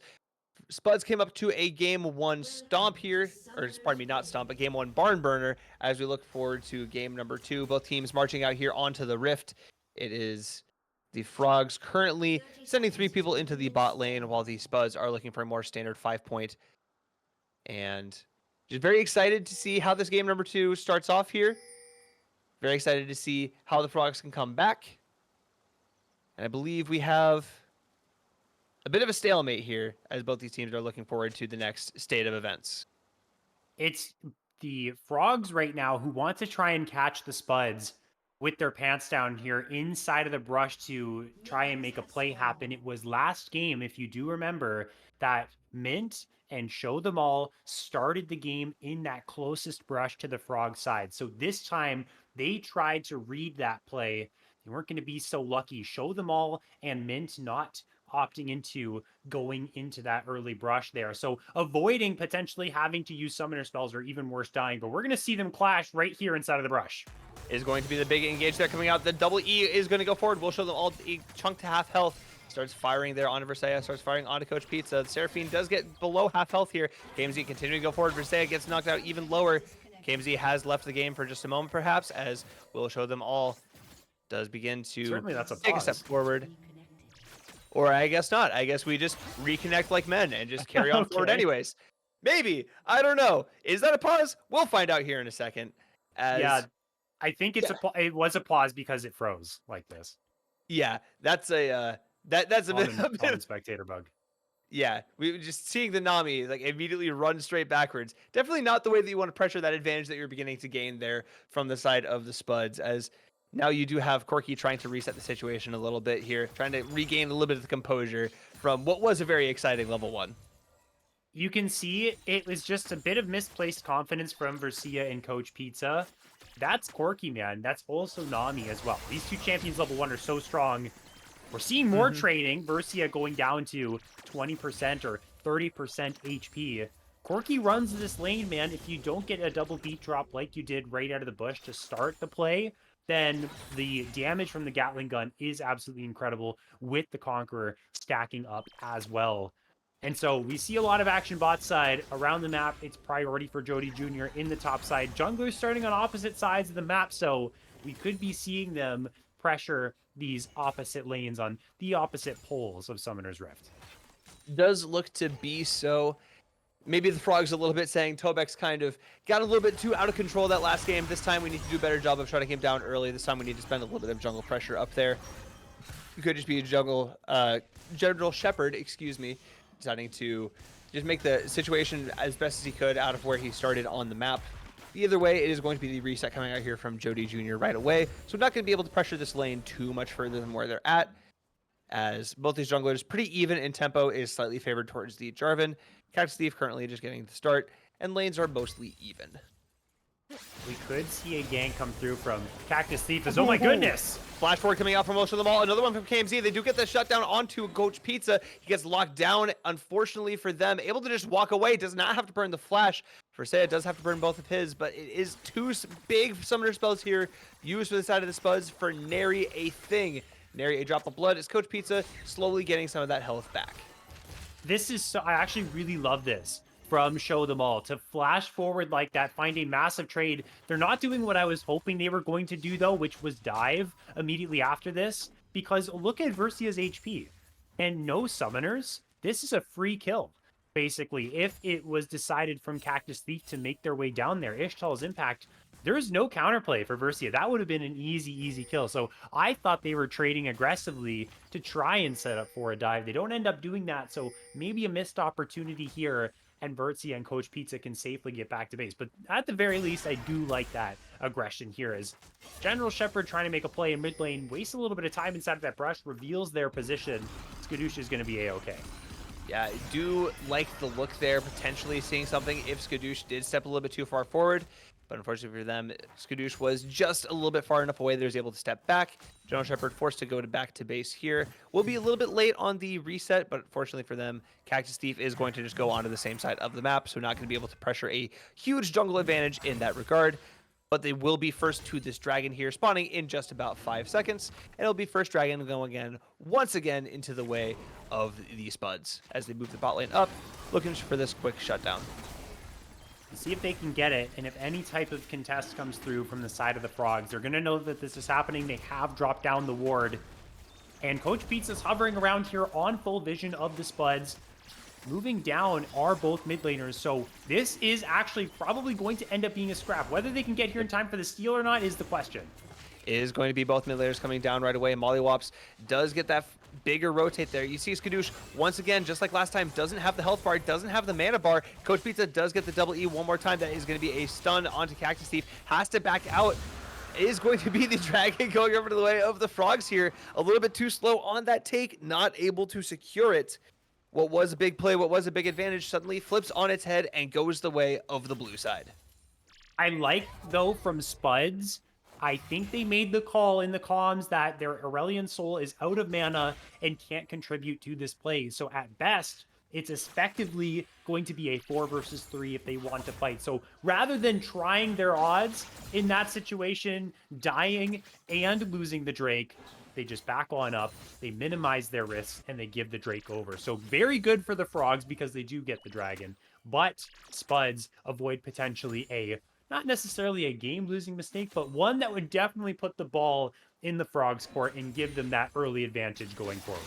Right, definitely a play that they can still recover from, but it's a play that goes from, if this was Guitar Hero, you're going from playing on medium to playing on expert. You're jumping to difficulty there if you do just give over all of that gold. So good for them to just not sacrifice all of their gold lead, as once again Will Show Them All continues to go forward. Does get chunked very low though, as he does eat a lot of those feathers. And that's a very big counter trade there coming out from the side of Versailles and Coach Pizza, recognizing that Will Show Them All stepped a little bit too far forward there and are continuing to clear these waves and get some of that poke back down once again onto the Corki here.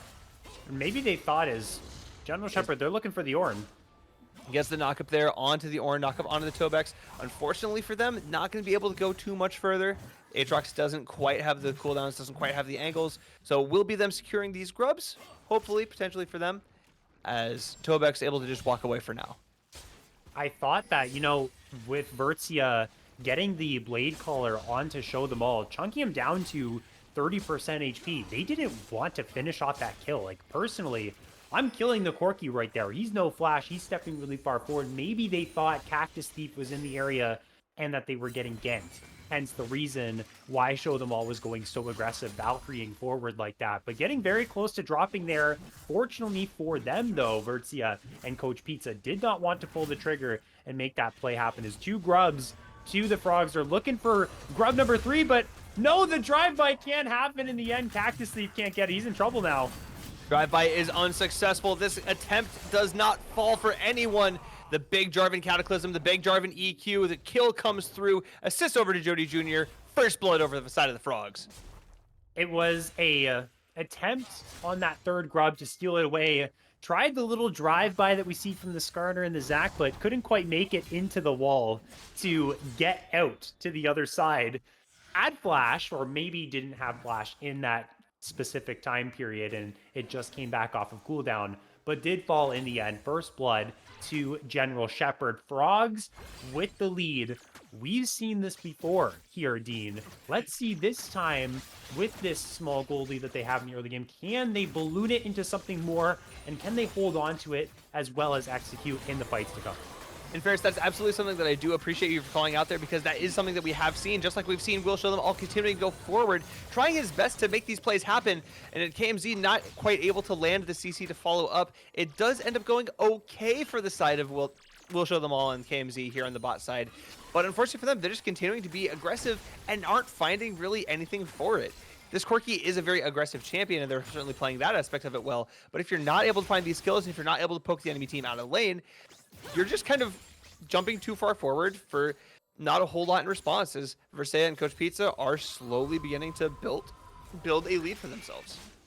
They absolutely are. The Xayah is in the contention with the Corki for the CS numbers. Actually ahead a little bit, but we can basically call this even right now. Corki does scale very nicely to the later stages of the game, but you would feel like with this aggression and this early a game pick that they've grabbed for themselves, you could be getting a little bit more. It does rely a lot on Mint to land the bubbles to set off these plays. We haven't really seen that happen. It has just been show them all Valkyrieing forward, and then the Nami's behind, so she can't really follow up in these exchanges. It's also an Ignite take from Mint as well. They're playing for this aggressive lane. It's Ignite into heal. I want to see maybe Mint look to start off these plays. Then if they land a bubble, then Show Them All can follow up. That's where we might be seeing some summoner spells and ultimates like the Featherstorm being used from Vertzia. Would definitely be interested in seeing how that plays out if these two players here in the bottom lane for the side of the Spuds do just like flip things around on who's the one going a little bit too far forward, on who decides to pull the trigger on that play. But right now, second dragon has spawned. That is a Cloud here. Guaranteed a little bit more of an aggressive and exciting dragon potentially, as now both teams are moving a lot of members down here. The Frogs currently trying to clear out some of this vision, securing that Tribus vision, as Tobex does just get a return kill on the top side, completely solo killing Jody Jr. there. Does have access to the TP should they want to turn this fight on its head. Cactus Thief has to hold on for a minute, trying to find something on General Shepherd. Though these two big bodies here not really going to be doing too much. Dragon yet to be started. Both these teams continuing to dance around it, continuing to play around these wave states. Recognizing now may not be the opportunity. Someone's going to have to pull the trigger. Someone's going to have to make something happen. Cactus Thief walks a little bit too far forward, gets knocked up with the EQ, has to flash away. General Shepherd continues forward, gets the Cataclysm. The ultimate is going to come out from the Skarner. It will not matter. He will fall down. Versailles claims the kill, and the Dragon should be going the way here of the Frogs here. Kamzine will Show Them All thinking about it for just a second. Ultimately decide it will not be theirs. Returning to their bottom wave. Dragon picked up from blue side. It's Cactus Thief that gets too aggressive in that situation, right?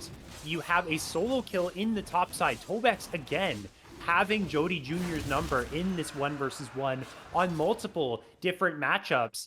You get that solo kill. Orin is now just reset, purchased the Thornmail, has a Bomby Cinder, so powerful, has teleport. And the other side, well, I guess they didn't have vision of the pit, so it was Cactus Thief trying to check if that was possible to contest, just runs into too many people and drops. They could have waited for the TP to come through, but once again, Tobex just beating the hell out of Jody Jr. right now. This Orange champion, I mean, it's an absolute menace up here. What else can we say?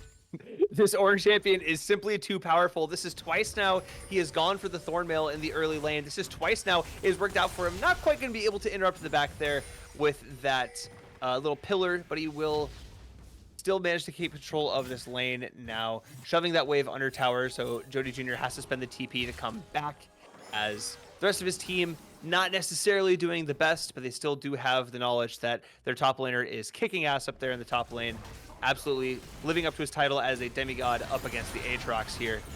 Now going to turn that top lane advantage here into a grub take here. Will potentially turn into a skirmish as the rest of the Frogs are walking up here. Call the Forge God coming out. Will not get cast. Does get rooted up. R2 not coming out. The fight is now big for the side of the Frogs. The disruption is massive. Tobex is getting locked up. He's getting knocked down. Cactus Thief tries to get something. The ultimate will hit onto Jody Jr., but the fight is disrupted. Will Show Them All jumps in a little bit too late. Forced to flash there from General Shepherd there. Jody Jr. in the middle of a 1v3. KMZ picks up the kill. Will Show Them All on the other side. General Shepherd goes once again on forward onto Cactus Thief. The ultimate comes through, misses, hits onto the Nami.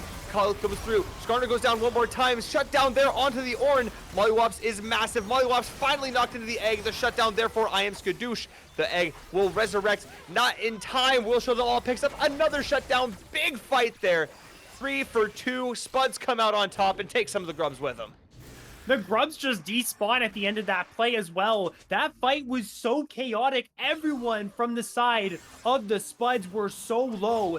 And Dean, they would have wiped that fight, in my opinion, if Show Them All was in the back line with Skadoosh and Mint as well, but they were caught in an awkward angle trying to enter to the river from the mid lane, but didn't have Tobex or Cactus Thief in front of them, so had to try and get chip damage with the Missile Barrage and the Phosphorus Bomb from the side. But again, Tobex, I have to talk about this player, has been so important for this Spuds team, providing so much peel, soaking up so much damage, and preventing them from falling. They get kills onto their carries. They get at least one of the grubs here. and they avoid potentially getting wiped with so many low HP members in that play. If they want more success, if Show Them All is behind Tobex next time, they are going to be absolutely rolling in gold. Absolutely agree with every point you were making there, Ferris. It's just these fights are going so close, and it could be going a little bit more in their favor if they're doing this standard front to back. But unfortunately for them, Mollywops is just doing such a good job of going for these disruptions. He's doing such a good job in these team fights, but not doing a good job of surviving a 1v3. Very difficult for any champion, as Tobex will be picking up that kill.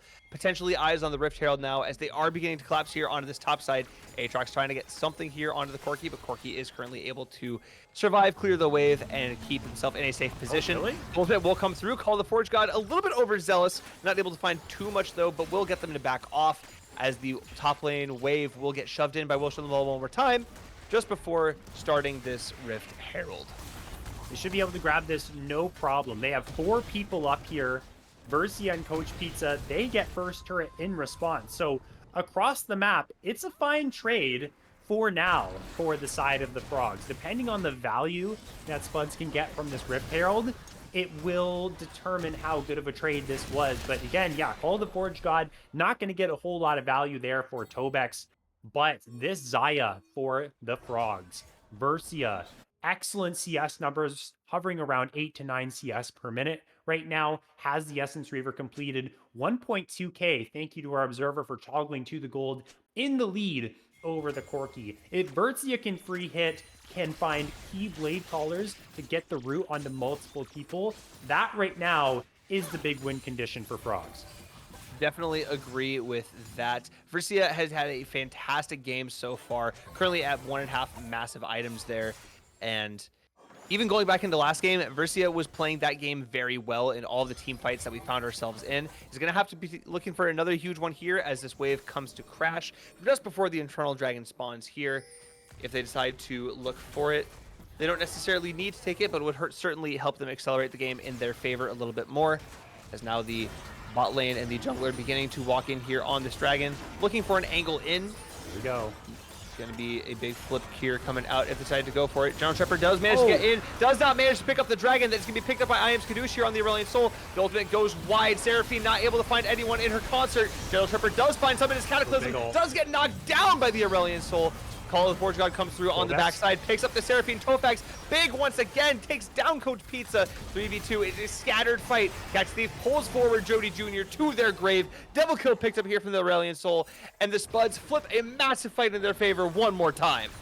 They get everything they wanted in that play. They lose their support, but they get 3. They get the Drake. They summon the Rift Herald in the mid lane. Versia can do barely anything to stop this from happening. They're going to try and clear the wave. But the chart, oh my goodness. Show Them All almost falled in that play. The last tower shot almost took him down. And they're going to ride the Herald elsewhere. Wait a second, Tobex. Are you cooking with this Herald drive right now? Is this actually going to transfer to the other lane? I think it will. Will it actually reach the tower? This is crazy. No, it doesn't. Clearly not. Okay. That would have been insane if that drift was able to go off that way. But unfortunately, Ornn is not able to add driver to his list of accolades and his list of job titles. Will manage to get there in time to shove this wave into the tower, but unfortunately you're shoving into an Anivia, so you're not going to be able to go much further than that. Do just love how the Spuds are playing all these fights and just keeping their cool in that punch time, right? It's like the Frogs are doing a good job with their macro, and they're doing a good job of taking these advantages where they're given them, but the Spuds are just hammer fisting them even harder, and they just do not care how big the deficit is. They just trust that they will be able to fight their way out of it. Currently a 3-1-5 Ornn, a 3-0-3 Aurelion Soul, and the 1-0-4 Corki. Fairly modest, but the damage on the gold is mostly where it needs to be. Absolutely. They have it on their carries. They got Tobex who's ahead, and normally you would say, okay, well, we got a lot of gold on our Ornn. That's not exactly where we want it to be. No, this guy's Ornn is different. Tobex is insane on this champion and is doing so much for the Spuds in these plays. They're getting very close to the Man Immune upgrade for Show Them All. That is a massive power spike for Corki. Gonna have access to so much more damage in these fights when that does come online. Looking towards that second item for the Aurelion Soul as well. These are big break points here for Spuds and a small window of opportunity for Frogs to exploit. They are about to hit a massive power spike. If they force a fight now, for whatever reason, whatever it is they're fighting over, could be an opportunity for Frogs to start to build up more of a lead than they already have. But like you were saying, Dean, the Spuds, they just keep firing back and they just keep holding their ground. They are doing so, and they're going to look to do so here on this blue buff. Do spend the Nami ultimate, and will force Coach Pizza to spend his flash in order to get out. Is able to get out of the way of Cactus ult with the Starter Impale. Unfortunately, does spend the ultimate, but it does not matter. They will get Coach Pizza down there, picking up the kill there. Maybe a couple too many summoner spells burned, but ultimately you are getting the flash and the encore, or pardon me, the flash and the ultimate out from the Seraphine. So it works out in the end. Good trade there for the side of the Spuds, as the Frogs are maybe now starting to get a little bit too aggressive here on the map and trying to squeeze too much blood out of the stone that just will not come out for them. That's exactly what they are doing. They are just too aggressive in the jungle. It's just Seraphine. It's just Jarvan. You don't have your Anivia with you. You don't have your Xayah with you. So if the other team finds you, you don't have backup. That's what we saw. 2 flashes burned. Ultimate burned from Coach Pizza. And it is going to be Spuds that get the kill anyways. And you saw the damage from the Corki there. The Seraphine's health bar depleted with 1 Phosphorus Bomb, a Missile Barrage, and a Sheen proc. Now, amp up that damage by 30-40% with the Man Immune that's coming in soon, close to that 360 breakpoint. The item now completed. Huge spikes have come through that I was just talking about before, and now without key summoner spells on certain champions, makes fights like this next Drake fight coming up in 45 seconds, if it is Frogs that want to contest that, very difficult. It's very difficult indeed, even though they have a 2k gold advantage. It just doesn't feel like it's actually mattering when we get to these team fights. It just feels like the Spuds are executing better. They're using the comp and using the space that they're able to buy so much more effectively in order to give the Aurelion Soul and give the Corki these room to fire. And that's the biggest thing that they need to keep moving forward, the biggest thing that they need in order to potentially win, as they're recognizing the map state they're in. This is third dragon for the side of the Frogs. This could be Soul Point for them, but it could also just be Baron. So the Frogs need to play the situation very carefully here. They're going to spot out everyone waiting inside of that brush with their far side alteration. Very good to spot out what is going on here. We're seeing a lot of spells thrown out. These teams, they are very tense. A lot of tension is building up around the mid lane, but it is Spuds who have priority over the wave. They're going to get the push. That is going to force the rest of Frogs to wrap around and try and respond, which is going to open up the river for Spuds to move on in. Now, they have the first step here. Now it is the Frogs that have to step into this choke, potentially into a Call of the Forge God. Is now them having to walk into this dark, scary river, is now them trying their best to answer this dragon here. The Ornn is buying so much space just by existing. He's buying so much time just for being a demigod. Does not have to land the Call of the Forge God. Does not have to lose his namesake. It will be the Jarvan falling down on the backside. Meanwhile, Jody Jr. firing so much, swinging his sword, but he will just swing his way into his own death. Briseya calls the feathers, sends them flying, and it will potentially be Cactus Thief going down. Gets knocked very low. Briseya trying his best to place this fight incredibly well. Will not be able to go that far. Big flash forward stun there coming out from the Anivia, but unfortunately will not matter to much. The rest of the Spuds are able to walk out just fine. Cactus Thief low, lots of low blinking health bars, but it does not matter if the Frogs can't get any kills here. Not able to land anything. Coach Pizza not able to land anything other than his own death. We'll show them all dashing forward. Gets a kill this time. Briseya trying the best to trade on the backside. Will finally get one. Shut down on the Corki. Going over to the Xayah. Overall, 1-for-4 trade. Not ideal. Malio's trying to find something. Goes onto the Corki. Goes onto the Ornn. Does manage to get away. Cactus Thief gets forward. Gets some CC down, but the fight is disrupted. Mollywop stays alive. The fight gets sporadic. The fight gets crazy. And somehow the Frogs lose yet another fight. Somehow the Spuds get themselves a second dragon. Somehow Briseya is massive. And it just doesn't matter. Dude, Tobex was Giga Chad building an item right there, just tanking the Glacial Storm on 1 HP. That was really crazy. But the chase down from Frogs, the play didn't go their way. Wait a second, they're going for more. The fighting never stops. General Shepherd does get stunned up, does get the dash, does get the EQ combo. Oh no, to the Skarner. Cactus Thief will go down one more time. He has eaten so many of these deaths, and this now could potentially be the Baron started up. At least used as an escape route, as Jody Jr. now trying his best to get out of the way of the jungle. 2 levels down on this Ornn. does have to find some way out.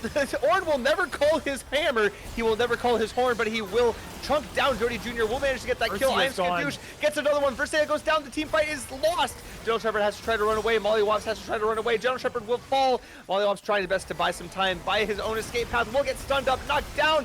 The Nami gets that sent into the egg, and it will go over. A triple kill onto Iron Skadoosh. The Sky Dragon is massive, will descend the stars, and will secure the Baron for the Spuds.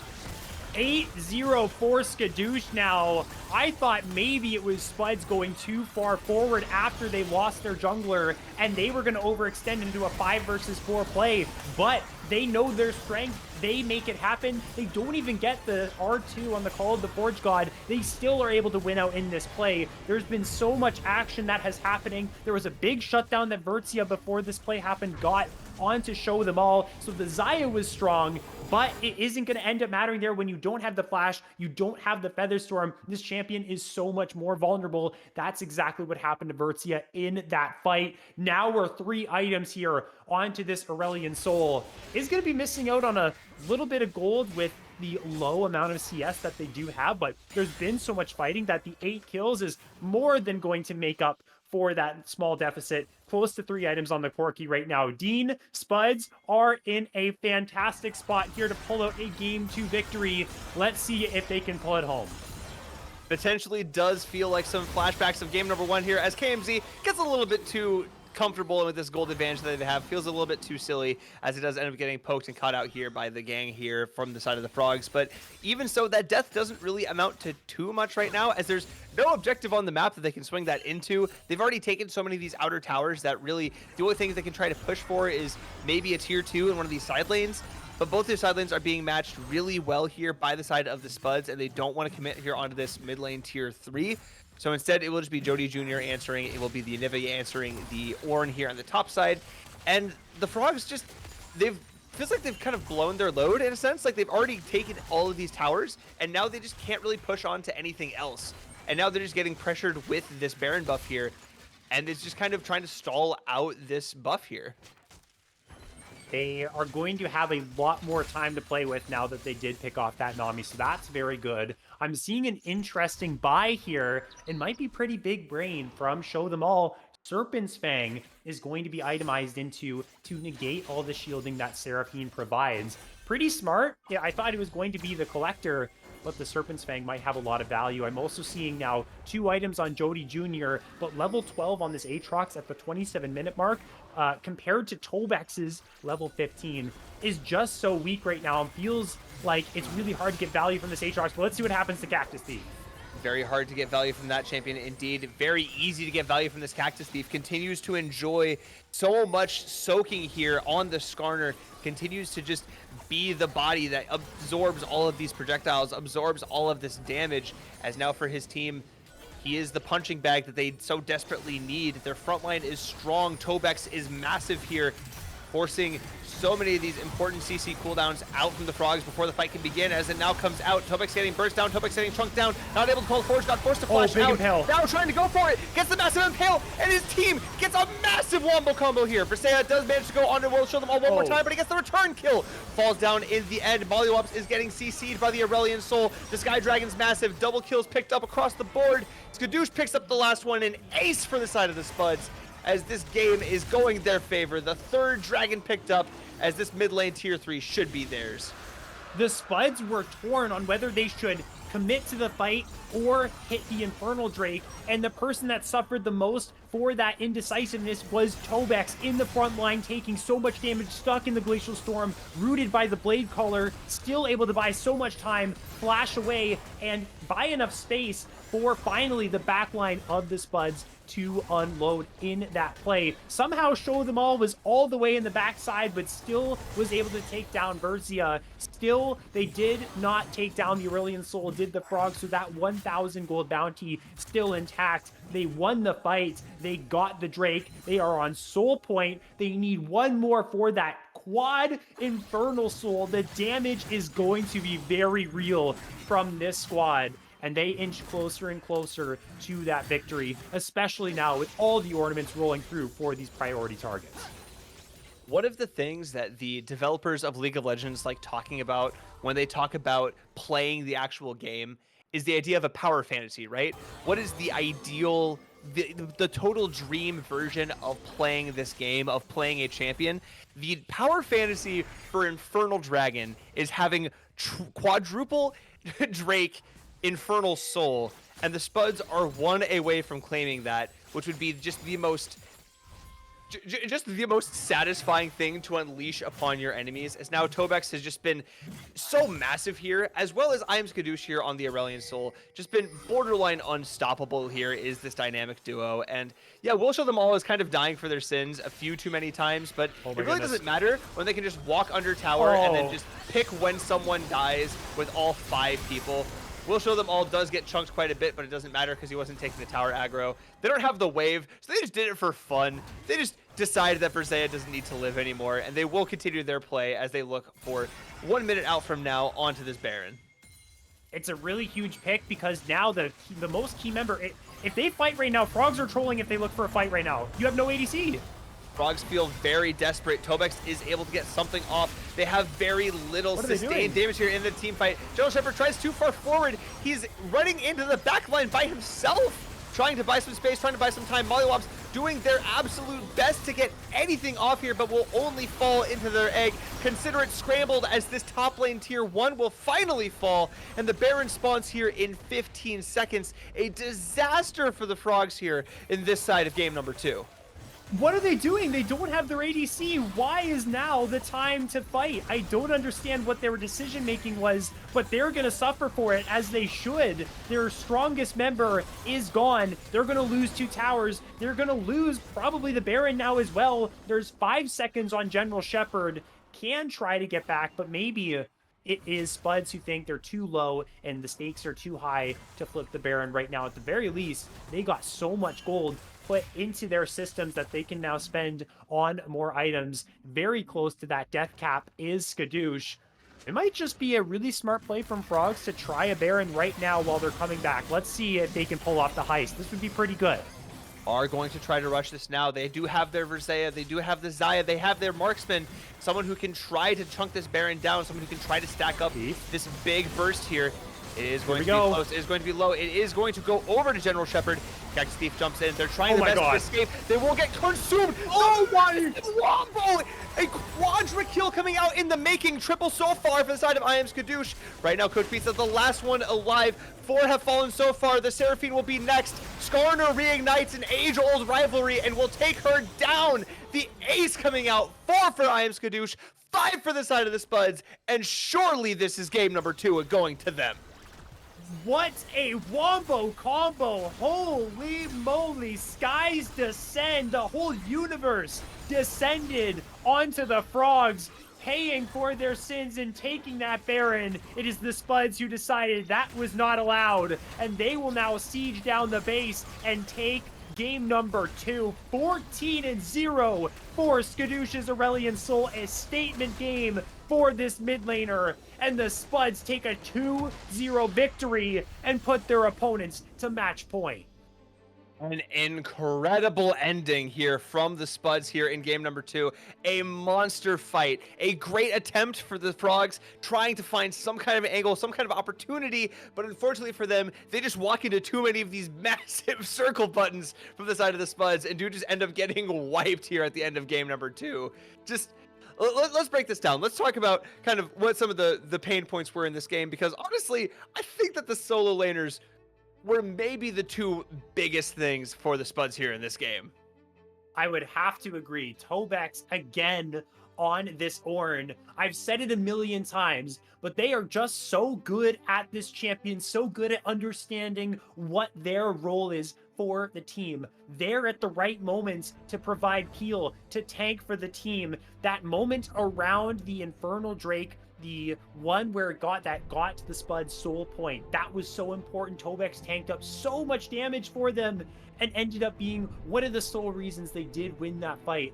And then, of course, Skadoosh on this Aurelion Soul, the benefactor of all that time that Tobex bought, gets all of these kills, gets these massive items, and then those huge ultimates like we saw towards the end there. And for the side of the Frogs, they had strong members too. Versia was very strong at one point, but made critical errors like getting caught out on that top side, which costed them. It just feels like the Frogs were never able to position themselves into a fight that was actually advantageous for themselves. And it's partially because they had a comp that wanted to disrupt. They had a lot of disruption tools in there with the Anivia and the Seraphine, but they never synced up quite right. Meanwhile, the Spuds were able to just buy so much space with their double frontline and with their Nami wave and their Nami bubble as well. And then just kind of slapped it on the table and said, "We are massive. We are not going to go down. You can't kill us, and we're just going to kill you. You might take one of our guys, but you're not going to take all of us." And that's just the kind of fighting that will win you another game here and put you up 2-0 in the semifinals. It absolutely will. It's looked close, but then very dominant for the Spuds. There is chances for Frogs to pull ahead. They just haven't been able to capitalize on those opportunities. So in game number 3, they are going to have to hope that they do end up capitalizing when opportunities present themselves. They need to get themselves into a good headspace here. Don't get down on yourself, because this still is a series to be played. I want to remind people, on the Blue Otter League 2 stream last week, we saw Colonels go down 2-0 to the Astronauts, and who ended up winning that series? It was the Colonels in a reverse sweep. So they're going to have to keep their mental strong, try and refocus, build up a strategy that they can execute on, because there's no more second chances now for them in this series. It is absolutely do or die. Someone in chat said morale is cooked. Surely that cannot be the case if the Frogs want to try to bounce back in this game. They may be down 2-0, but they're not out just yet. Game number 3 will be coming up shortly. Ladies and gentlemen, don't go anywhere. We'll be back in just a second.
Welcome back to game number 3 here, ladies and gentlemen. Both these teams eager to jump into it, eager to keep fighting. It is currently the Spuds up 2-0 and the Frogs currently trying to make a comeback happen. It is a massive deficit and a massive mountain that they have to climb for the sake of a reverse 3-0. Some massive adaptations are going to have to come out from them, and we see the first one here as they choose red side on this draft. Yes, they do. So they're going to be playing for a counter pick on R5, maybe even a counter pick on R3 as well. I mean, they had the counter pick in top lane, but Tobex just absolutely continues to gap Jody Jr. in this top matchup on this champion. If I'm Frogs, ban the Ornn, bro. That would leave up Ambessa, so there's a whole lot of problems coming their way. But Tobex is a damn beast on this Ornn. If I am Spuds and Frogs leaves open the Ornn, I'm taking it first. Blue 1, I'm taking the Ornn. That's it. Absolutely agree with that statement. Honestly, it's like, you know that what Ambessa is supposed to do as a champion, she dashes and she does damage, but she doesn't really take damage that well. Ornn is mobile and he takes damage and he does damage, and he's just the best champion in this series right now, it feels like. So that champion needs to either go or needs to be picked right away, and it looks like it will be locked in as the third ban from the Frogs there. A great adaptation for them coming out, recognizing that this champion is a problem, and now it's going to be up to the Spuds to pick their first B1 champion without the Ornn there. I'm very curious to see what they end up going towards.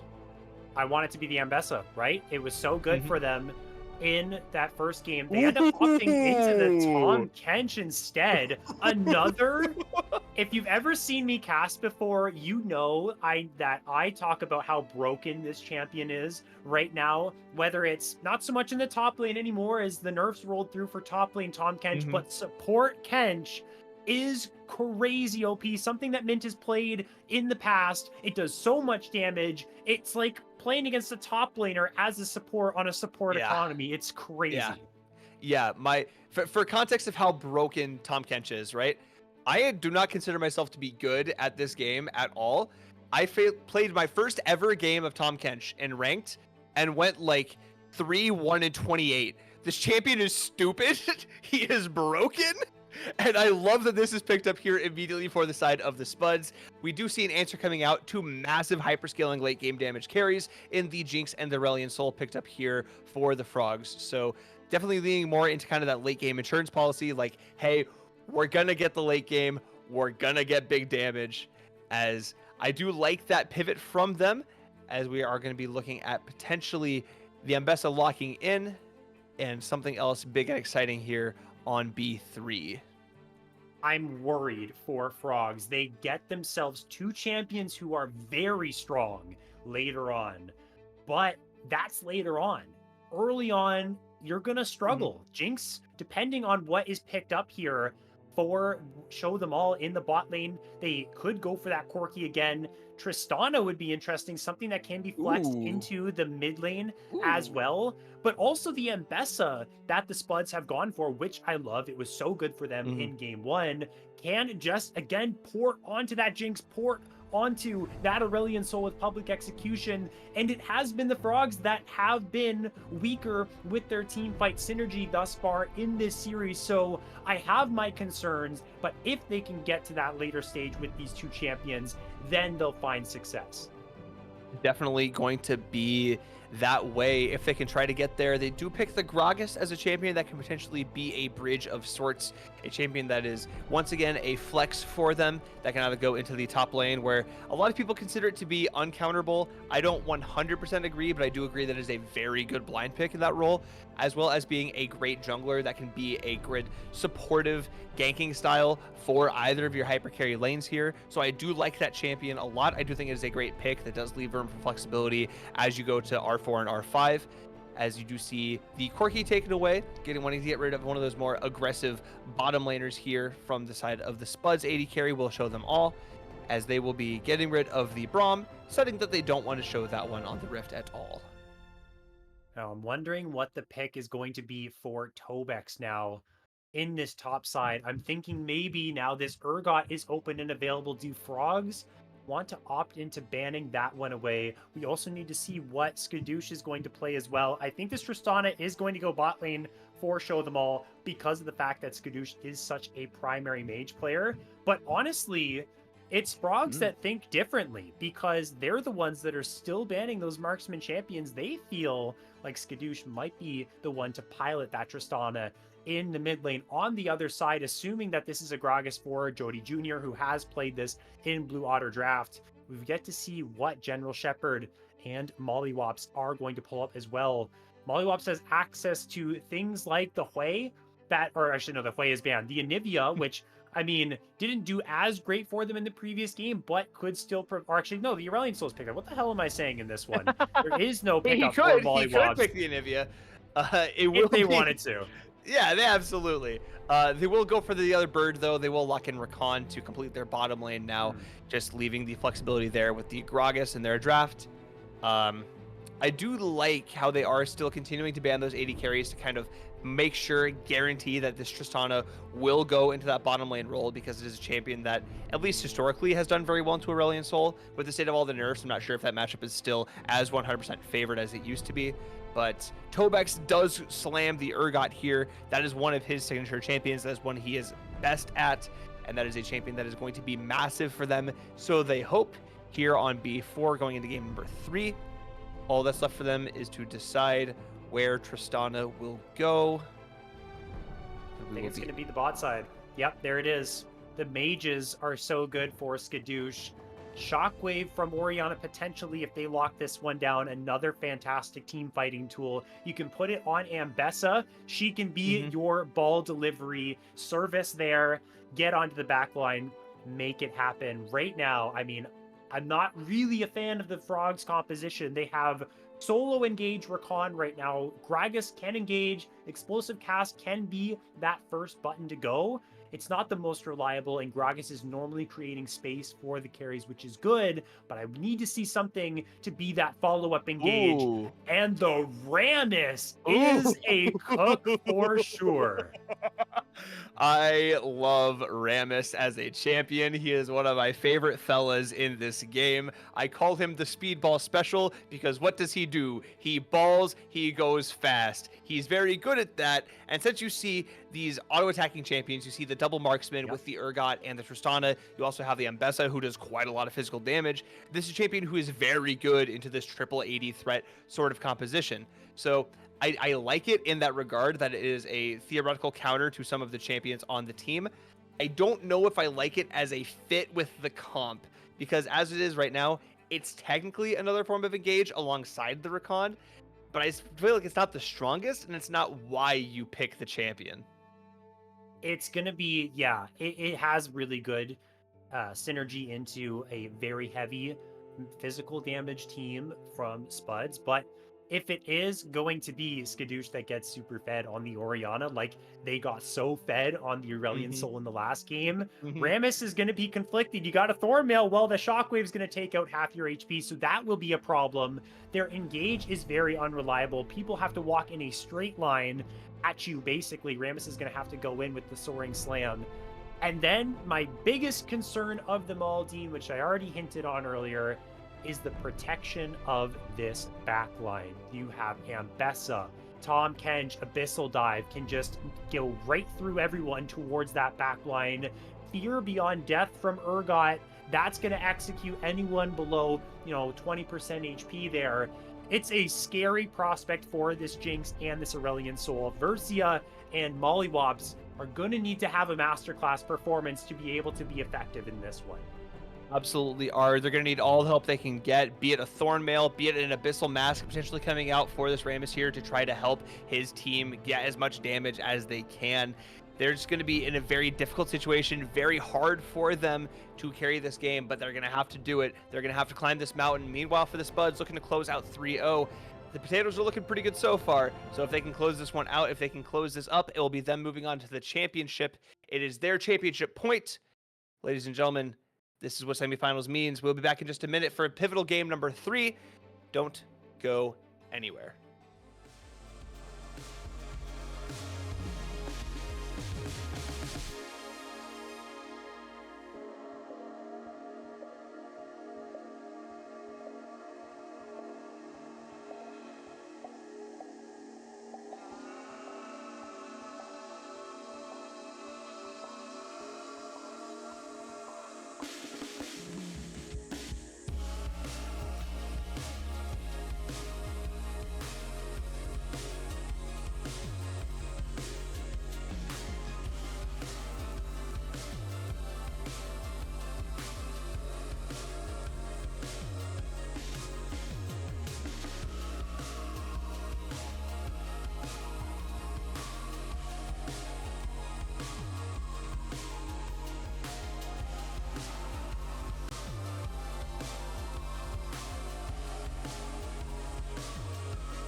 Pivotal game number 3 here. We see a side switch as the Spuds are on blue. Tobex, Cactus Thief, Skadoosh will show them all, and Mint KMZ have done a masterclass of late game fighting and late game macro here as the Toads trying to scale the mountain. Jody Jr., Journal Shepherd, Mollywops, Versea, and Coach Pizza have to win 3 straight in order to make their way to the finals as the #1 seed. Game number 3. Very important game. Ferris, how are we feeling about this one? Well, you and I were discussing a little bit here, Dean, before we went live again. We're a little bit skeptical about the composition for the Frogs. We touched on it in the draft as well. Ambessa's backline threat is going to be very scary for the Aurelion Soul and the Jinx. There's limited peel for them as well. It's a lot of it is on Jody Jr. to create space with this Gragas. Nicely timed explosive casks are going to be very important. The lane phase as well for the Jinx and the Rakan. Not a very strong 2v2 down here in the bot side, especially not in comparison to what the Spuds have drafted in Tristana and the Tom Kench that we were raving about in Champion Select. Ignite in the Summoner spells for Mint. There's Cleanse as well for Show Them All. No barrier, but can get away from something like the Quickness, even a Flaming Chompers, or that Rammus time. I do very much like the cleanse coming out here just as an extra layer of security for himself here, as we do see that extra layer of security getting knocked away from Jody Jr. as Tobex sees the opportunity to just jump forward, firing incredibly well here with the shotgun knees, continuing to chunk Jody Jr. even lower, forcing the flash out here from the Gragas. As Tobex now, we've already talked about it, he's had incredible jump control in this lane, flashes forward, doesn't have the shotgun knee, so he's not able to pick up the kill right away, doesn't have the burst. Jody Jr. able to get the slow, trying to walk away. Tobex saw the opportunity, but unfortunately barely mistimed it. Jody Jr. now forcing to run away. Is going to be some kind of attempt here to try to find this late rotate up here from I Am Skadoosh and late rotate from Cactus Thief. No flash. Jody Jr. so low, will ultimately fall. Tobex able to get it there. Mollywops now having to flash. Tobex goes insane there trying to get it, and ultimately will get it with the assist from the Orianna. Dude, Tobex, what more can you ask from this player? It's a call start Urgot for crying out loud. Getting that level 1 flash off the Gragas, getting that, well, doesn't get the solo kill, but has to call on his mid laner Skadoosh to slide on over there and help him out in grabbing that first blood. But it was clinical on the Ornn in the first 2 games. Now on a champion that's more aggressive, has more damage early on, can punish a laner that much more. It's already looking dire right now for Jody in the top side. It's the solo laners coming together. The 2 ace members here from the Spuds are continuing to be just that. CS leads be damned at this point. Tobex has just been incredibly, playing these lanes so incredibly well, and now on a champion that has a lot of agency, a champion he's so well practiced on. It's going to be kind of a miracle situation for Jody Jr. to get some kind of comeback. Although he does have a significant 10 CS lead, it feels kind of insignificant now, as you are once again getting flipped over and are eating so much of this burst damage here from the Urgot. No mana as well for Jody. This is so unfortunate. Now, if the wave was pushing away from Jody, this would be an FF angle for him, or at least in his mental state. But the fact that this wave is pushing into him will be able to collect some of that gold and that XP and won't get froze on. Gonna get the level up and a little bit more mana back. But yeah, it's Tobex going absolutely crazy here. It's been pretty tame across the other portions of the map. Rammus has been power farming, of course, has that Bramble Vest in their inventory, going to itemize into the Thornmail right away, as many Rammus players do. And that's the other sort of X factor of this Frogs team, is what kind of value can they get from this Rammus pickup. Is mid lane, we're seeing some trade. Definitely seeing some trading out here from this Orianna, a champion who has a lot of power early, especially if she's just trading with her auto attacks into a champion like Aurelion Sol. But jumping back to the Rammus that we were talking about here, when you hear power farming Rammus, that doesn't feel like what you want that champion to be doing, as we do have Tom Kench seeing the opportunity to jump in. We do have the collapse here onto Versea, now walking forward, now continuing to smack the tongue around. Does get knocked back for now, as Coach Pizza and Versailles are able to call it off, but does have a good trade. We'll go in favor. Going for that opportunity once again. I've seen this before. I've seen this play happen one more time. Hit me, baby, again. Versailles has the bomb on top. Will end up barely being able to live, but for a second, Will Show Them All takes that kill. The Tom Kench is massive and will hit the Recon. Surely not able to get it. Just barely. Will Show Them All is too big to be denied here. This bot lane is starting to go their favor again. Now busting open. KMZ and Will Show Them All are just unleashed here in this bottom lane. It's really unfortunate for the bot side of the Frogs, but a lot of that has to be put a little bit on Diversia. They're getting very disrespectful in the positioning. You got hit with that Abyssal Dive. What do you expect is going to happen when you walk right up towards that wave? It's just going to happen again. And that's the thing about the Rakan too. It wants a champion like something like Xayah. That's why that combo is so notorious, to jump on in with him. He wants to go in with the Grand Entrance. They want to go forward. Jinx just doesn't really do a good job of that. And you can see the lack of synergy there in that respect. The cleanse as well from Show Them All in that exchange was so good at negating the damage reduction of the exhaust as well. Maybe it was Show Them All who anticipated that summoner spell to come through from Pizza and then chose to take the cleanse in response. If that is the case, it was a very wise choice. Kill on the board for the Tristana. They get the Infernal Drake. They're looking for the grubs as well. They're getting absolutely everything on the Rift right now, Dean. They're getting everything that they ever could want on this map, Ferris, as it is the Rammus trying to get some kind of value here. We do see the ultimate stacked on top of the initial CC.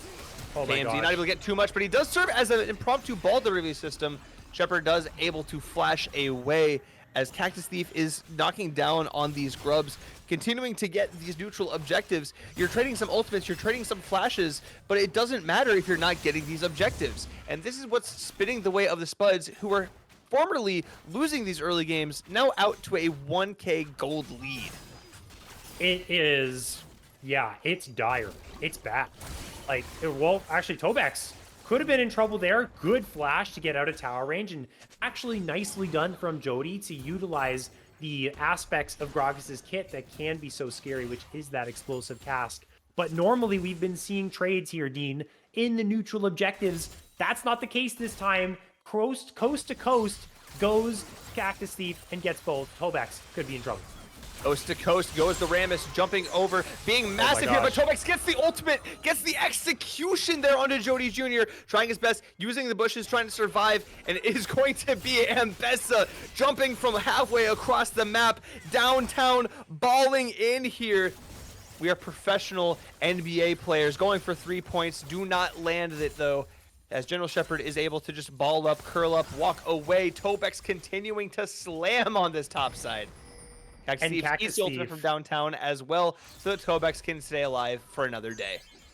That's perfect. They were lined up. They didn't even know. Maybe they did know. And the comms came through from Show Them All, or Mint, that the Super Mega Death Rocket was flying towards them. But if we're going to talk basketball right now, Dean, the Spuds are looking like the 2018 Golden State Warriors right now in this series. It's like the Cavs right now without LeBron for the Frogs, because we haven't seen a standout performance yet in this one. So they're going to need something crazy to be able to pull this back, because we had concerns, and everything that's been happening in this game was concerns that we echoed in Champion Select while we were waiting for minions to spawn on the Rift. The 2v2 from Vertia and Coach Pizza has been lacking. The Rammus just doesn't have the damage and the setup with the rest of his team to make these plays happen. Tobex is running this top lane in the 1v1, and the objectives are going Spud's way. So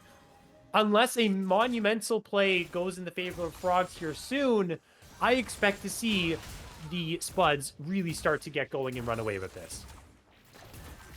It's an advantage everywhere across the map here for the Spuds. Every single person on this team is ahead of their opposite member, be it in gold, be it in level. It's just going so well in this early game for literally every single player. And at this point, It's just starting to feel like this series and this finals berth has just started to slip away from the Frogs. Like they're waiting so much for this hyper game, these hyper scaries in this later game. And if they can't get to that opportunity, if they can't get to that break point without the also respectable scaling from the Spuds to come online, then what's their plan B? It feels like plan B is kind of just plan A, but more. And if they can't pull that off, then the Spuds are just going to continue to grow strong. But still, 1.5K gold lead, not the end of the world. They can still play. They can still fight. They're just going to need to fight a little bit harder. It's going to be really tough, and the neutral objectives are going to be the problem as well. You're not in a position to really fight the other side right now, and you want to sit back, you want to scale. But if I'm Spuds, and they're doing a good job of this right now, take full control of these rivers, get vision set up everywhere. Make sure you see every move that the Frogs make. Take these neutral objectives the second they spawn. So come 22 minutes, 23 minutes into the game, you're forcing a soul before the Jinx and the A soul are even remotely close to those 3-item power spikes, and end the game here before the late game becomes even a blink in their eye. They're doing that right now. I expect now Cactus Thief and Mint, they're heading straight here for this Grubs. Let's see if they can get here in time and stop this from happening. It's looking scary. The vision setup has been immaculate for this team, as Mylapse's General Shepherd not even going to try and fight. The minute they see people crossing through their mid lane, they know they cannot fight. They cannot step forward. This map is not theirs. They do not own it.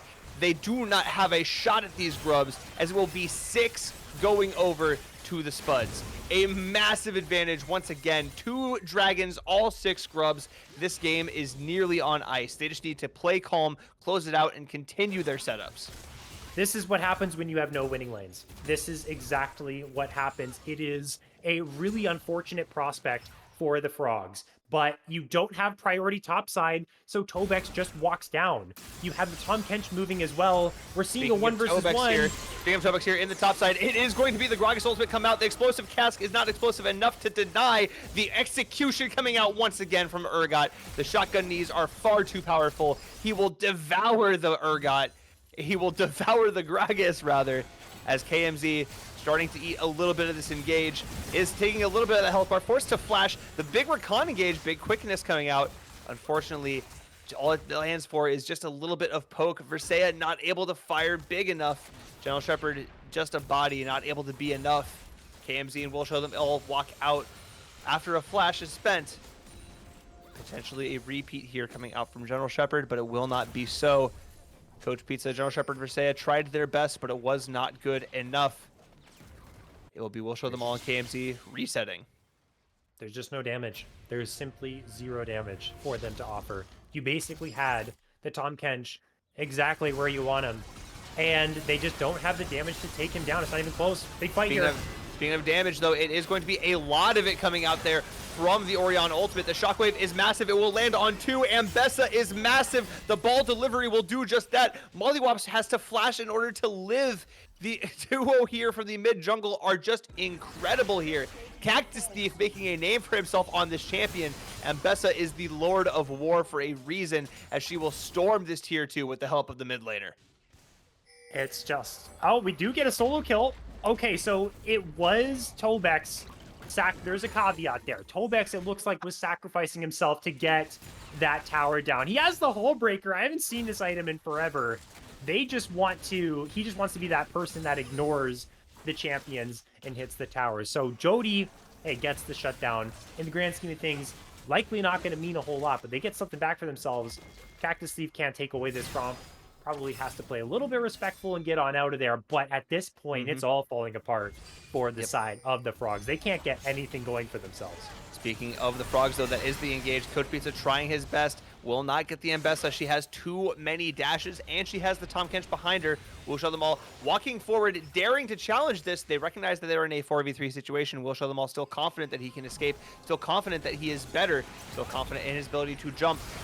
Able to get the insec of the Rakan into their own tower, but it will not result in him staying alive. The shockwave does land, but only onto the Rammus. It's a quick pick there, picked up for the side of the Frogs, but only after they lose one of their towers.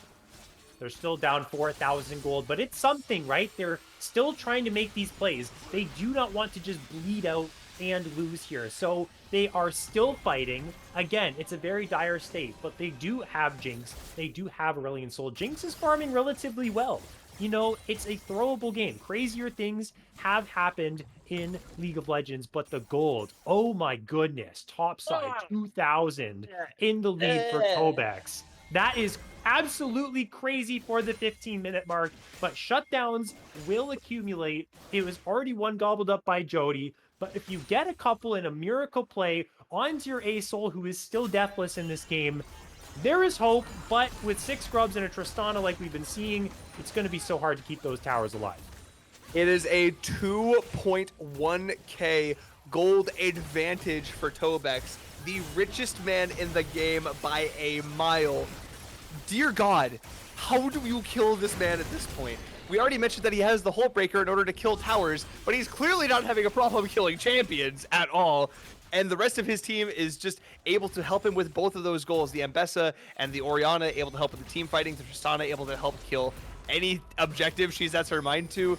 It's just growing more and more dire for the side of the Frogs with every passing second, especially as this third dragon is spawning, trying to establish some kind of control here in the river, trying to establish some semblance of vision here, but I don't think they'll be able to hold on to any of it for too long as 4 members of the Spuds just walk in, and unfortunately, the Frogs just can't really contest, especially as Tobex and Cactus Thief do just drop the Herald and decide, we'll take this mid lane tower real quick, and you can't answer it, so we'll just spend that, maybe go get our dragon, maybe go get our soul point.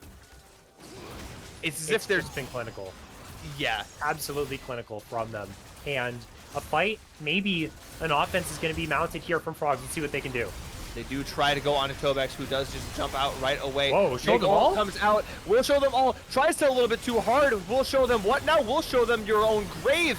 The Rakan is able to go in. The Rams is able to jump in. The backline is all fat. Tobex does get the execute, does jump onto the Aurelion Sol, is able to get him, is able to get him. Pizza Kill is trying his absolute best to get something. It will be the quadra kill for the Jinx out of nowhere. Gamesy is the only one standing alive. The shutdowns are massive here. The gold is huge. A pentakill for Visaya keeps the Frogs alive. Are you kidding me? This is the miracle play that the Frogs needed. It starts off with show them all. I have no clue what they were thinking.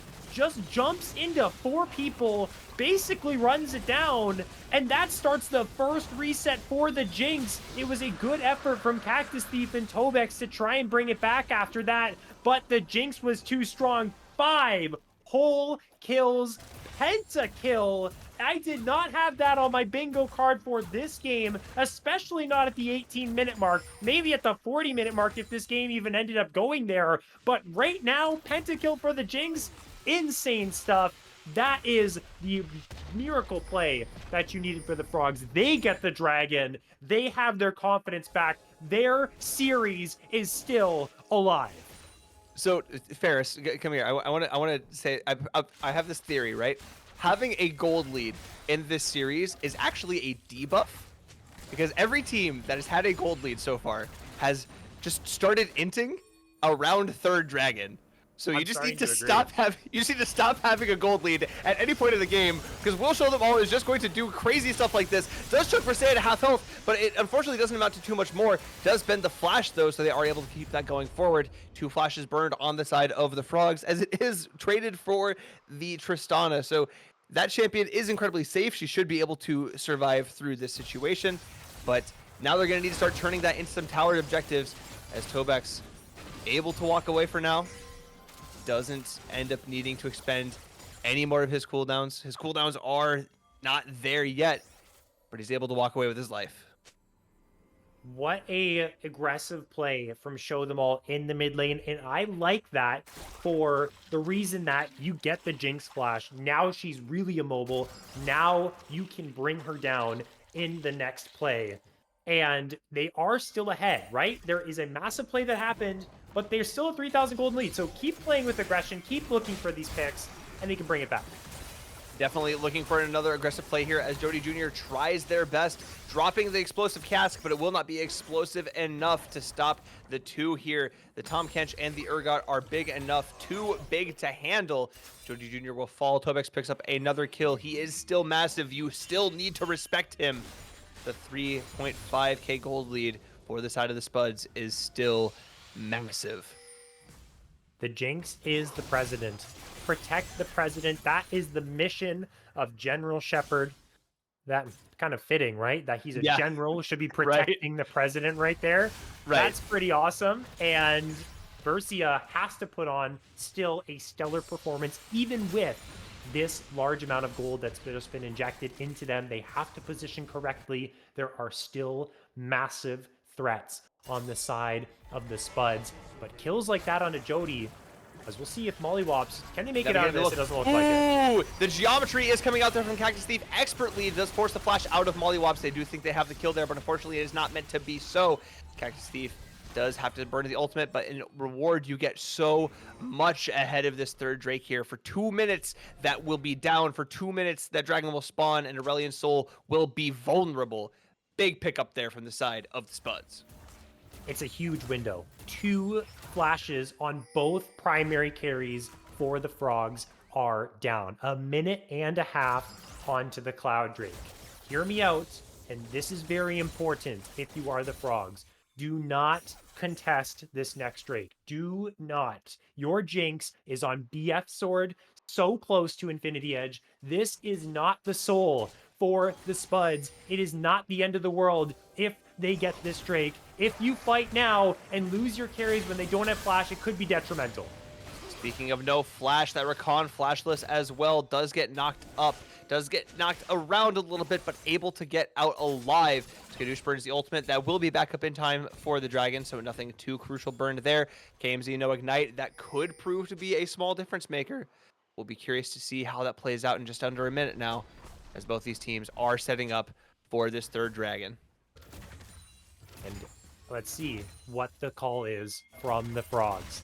No flash on Versia, no flash on Mollyhops. Mollywops is going to be on the top side with Sky's Descend, a ability that completely rocked the Frogs' world in Game 2. They're going to try and do the same in this game number 3, but this time to the Spuds, and it looks like they want to contest this. Show Them All is getting priority here in the bot lane. Has to be a little bit careful stepping up this far. There is teleport for Tobex. There are flank wards. Look at the blue wards behind the Frogs right now. This could be the points. Big engage coming out here from Coach Pizza on the onset. The teleport is coming in from the Ron back lane James. side. Meanwhile, Cactus Thief is jumping in big. The big ultimate comes through as well. The skies will descend. The stars will fall. Tobex will massive undertake several members here. The execution is huge, and the engage is even bigger. Cactus Thief is massive. 2 kills going over to the side. The Jinx is down. The Rammus will fall. The Aurelion Soul will down. Urgot will shotgun knees his way. Tobex will pave the road in blood and gold as they take this Dragon and look to take more on the map. They didn't listen to me, Dean. They did not listen to me. They fought. It was relatively close. They got 2 people. Cactus Thief was low, but imagine if your Jinx had flash to reposition. It could have been another pentakill right there. Instead, they lose the Drake. They lose a whole bunch of members. Again, Jinx is still working towards that Infinity Edge and actually will have flash for this next fight. So it's not the end of the world here for Frogs, but that situation could have been avoided. You could have given over this Dragon, which went over to the Spuds anyways, without dying in that fight. In the end, more gold now in the favor of the Spuds. They are ahead about 6,000 gold. They're not looking to stop here. They're looking for more plays. They are probably fishing for a Baron ASAP. Baron is the next thing that is up. It is the next thing they need to put this game on ice. Currently trying to dash this Rammus out of the map. He has no choice but to run like Sonic the Hedgehog out of his own map. The fastest thing alive cannot do much as they're able to go on to Gragas. Forces the flash out of yet another member here as they're taking quite a lot of tower damage here for seemingly no reason. As now potentially an angle, potentially trying to find something. Has to back off for now. Retreating as 5 into the jungle. Potentially looking to start. the Baron, and that's Sterix procced from Tobex, so that's going to go off cooldown, or onto cooldown, and that's a big anti-burst item for this Urgot. Mollywops, still level 13, now level 14 on this Aurelion Soul. A long way to go before that level 16 mark hits. Gonna get those objective bounties, the first tower of the game knocked down here for the Frogs. They are very much in this game. Look at the items again. I will go back to it for Bertzia, close to that Infinity Edge. And the goal for the Frogs, keep those flashes alive on your carries. Sit back, do nothing, prevent Spuds from making a play on the Baron, get vision set up safely, move with each other, and come the time that you have to fight to prevent that soul from going down, that is their play to get back into this game for real this time. Other items that we want to highlight here as well are going to be Rammus now completing that Dead Man's Plate. So he's going to be even faster, even tankier against this triple AD threat here from the Spuds. We highlighted at one point that it could be potentially risky if the Orianna is the one to get ahead, but that was not the case. It has been all this Urgot, all this Ambessa. So stacking this armor, it proves to be even more valuable, but it will have to be even more valuable yet if they're going to try to do anything around this Baron. Getting started up here by the Spuds here. It is Cactus Thief and it is Tobex starting it up. Jody Jr. looking for the first look over the wall. General Shepard trying his best to find something in, but they don't have all 5 yet. The turn is coming out here, deciding to use the Baron as bait. Turning in, looking even harder. General Shepard is one who is caught. The Rammus will get caught. He will jump back in by himself. The rest of his team is not there to back him up. He will fall. His tankiness does not matter. The Aurelion Soul ult does catch several on top of it. So now they're trying their best to get onto this Ambessa, take her down. Verzan picks up that first kill, does get the reset, trying to run now to this mid wave, trying to run now, carry the banner of the Frogs forward. 1 minute and 40 seconds on Dragon. That is not an objective. Baron is being turned away from. There are plays, there are gold, there are towers still up for the Frogs. They just need to find it and funnel as much of it as they can onto their 3-item Jinx. It was Cactus Thief after the pick onto General Shepard was found, who got the public execution onto Bertzia, and they were forced to flash. But then it was the Ambessa with their eyes too locked in on the prize, and that prize was booby-trapped. Now Tobex in some trouble. Tobex now getting run immediately down by General Shepard. He'll be collapsed on once again by Coach Pizza. His life will be traded for the Baron. His life might prolong for long enough where they can't do anything. More gold goes over to the Jinx. This Baron now at 10,000, 9.5 and dropping rapidly. This could surely go over to them. They have no answer fast enough. The Super Mega Death Rocket will not account for anything. They do have the Aurelion Soul over top. Will not be able to count, but maybe they can catch the fight after. Jody Jr. spends the ultimate. Gragas ult goes wide by a mile, not catching anybody. They are not able to find anyone for get out. KMZ might have to spend the flash, does so. Able to escape. 4 with the Baron buff. Overall, hashtag worth in all chat. That was really scary for the Spuds.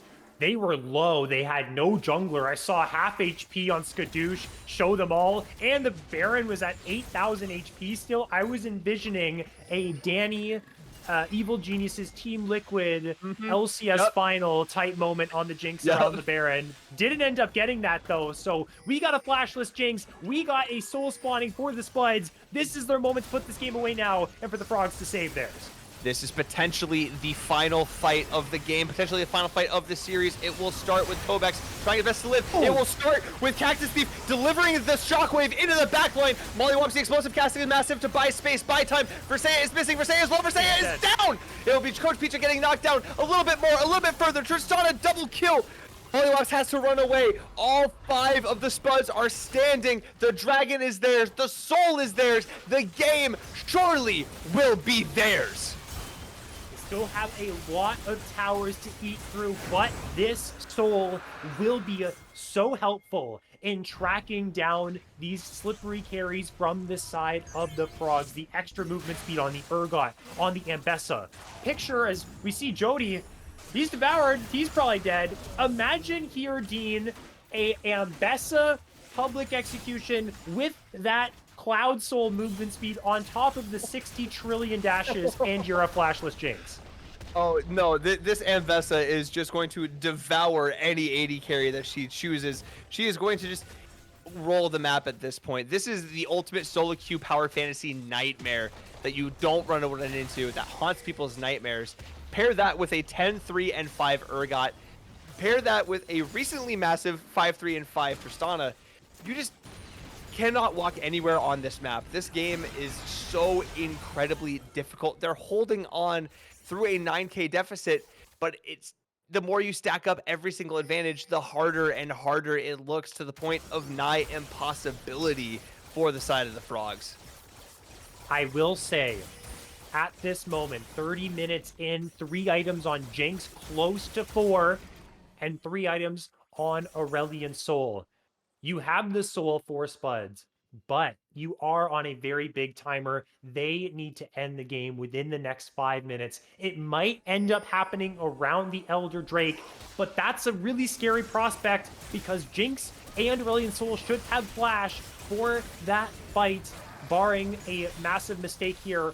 They're going to use the Soaring Slam from General Shepard to get out of here, as Vertia has to be careful as well. But if these Jinx gets to 5 items, if the Ace Soul gets to 5 items, the Soul, the gold lead, it won't matter anymore. If they can't kill them on the initial engage, the Jinx is going to run the fight. So maybe around this Elder Dragon is the time for Spuds to put it away, but they have to make sure they get it. It does just have to be the perfect fight. They have to stall it as long as they can. The Aurelion Sol is still so far away from being this God mode Star Dragon, Forger of Stars that we know him to be. This Jinx is close, but not quite there yet. Still only level 14.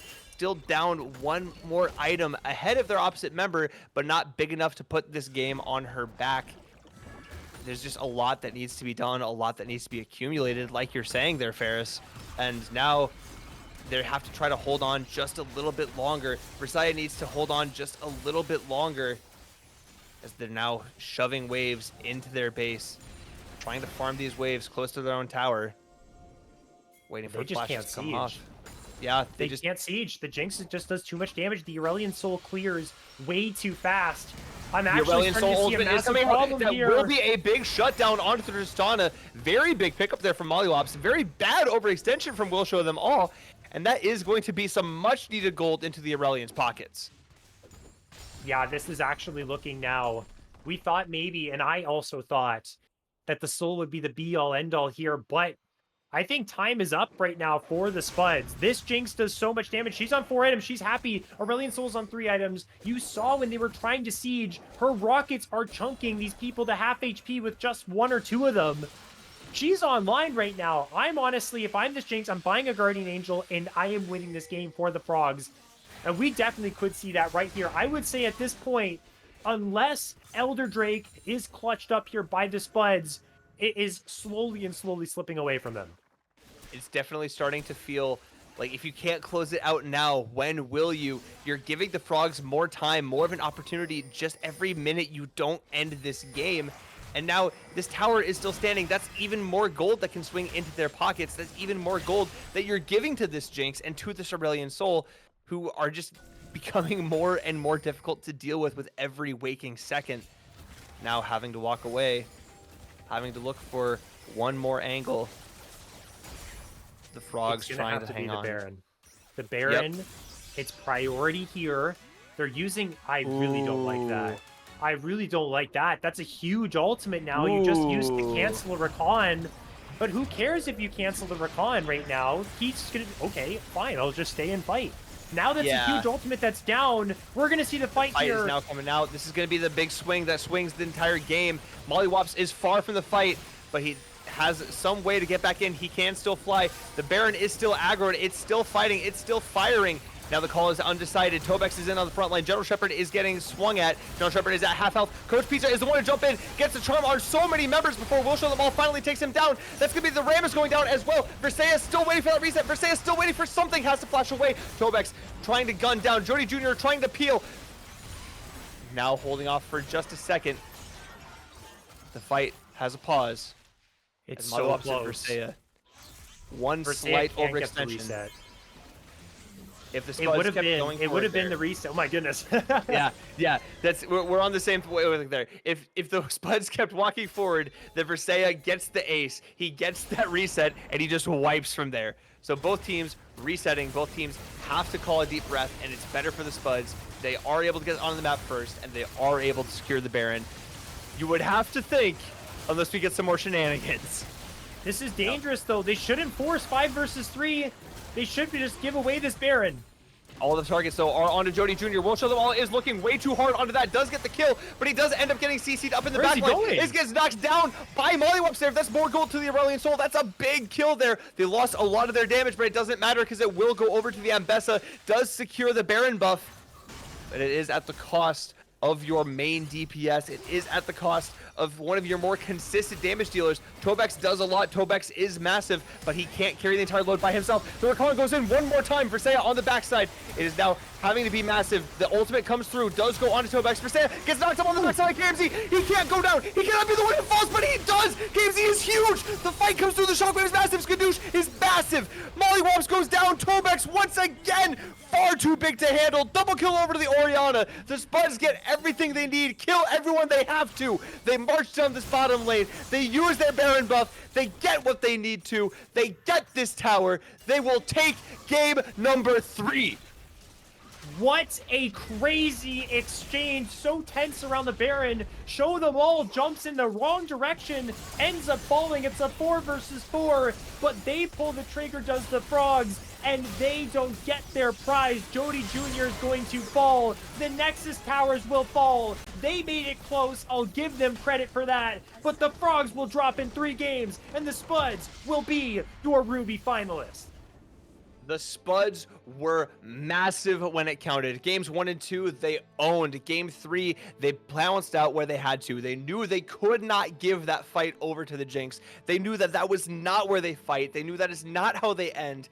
And they end up getting the Baron buff after the second turn back and finally secure their spot after a 3-0 into the finals. And just what a massive series from both of these solo laners. And I think you and I have to just agree on this one.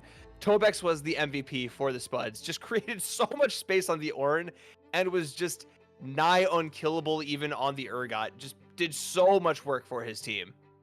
Oh yeah, 100%. I have to agree. 34,000 damage on this Urgot.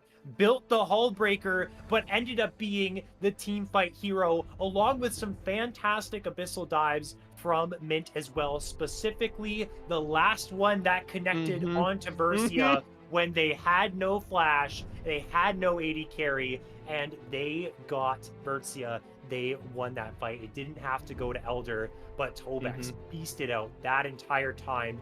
It got so damn scary there for the Spuds. That late game spike that we talked about, and honestly, Dean, I can confidently say I was laughing it off. I was like, yeah, okay, they get to the late game. Yeah, sure, with that composition. They did, and it was really terrifying. It absolutely was. You know, we were both in agreement on that from the onset, that was how the miracle should play out with the Aurelion Soul and the Jinx hitting that super uber late game team fight.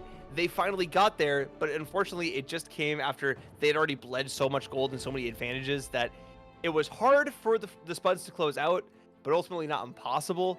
So it just was ultimately the most depressing way to lose, where you're not giving up. You got a pentakill too at 18 minutes. The Jinx got the pentakill. Remember when that happened? And you just weren't able to replicate that again when it mattered. You weren't able to pull out that clutch, even though you played with so much heart and moxie. It is ultimately the Spuds who take it. Ultimately, a KT choosing T1 situation, unfortunately, as the Frogs do fall victim to the Spuds now. Looking ahead for them to the Ruby Finals, I believe we are still waiting to see who their opponent will be in that match. So keep your eyes on that post for when that comes. But ladies and gentlemen, it has been an absolute pleasure and honor to be casting with you. Ferris, thank you for casting with me. You are the GOAT, seriously, for real. Thank you, thank you. Thanks, man. It's been a pleasure. Absolutely. Thank you once again to Chippy for helping us cast. And ladies and gentlemen, this has been the Dino here with the Blue Otter League Draft League Ruby Division Semifinals. We'll see you back again here soon with the finals. So ladies and gentlemen, until next time, take care, peace out, and have a good one.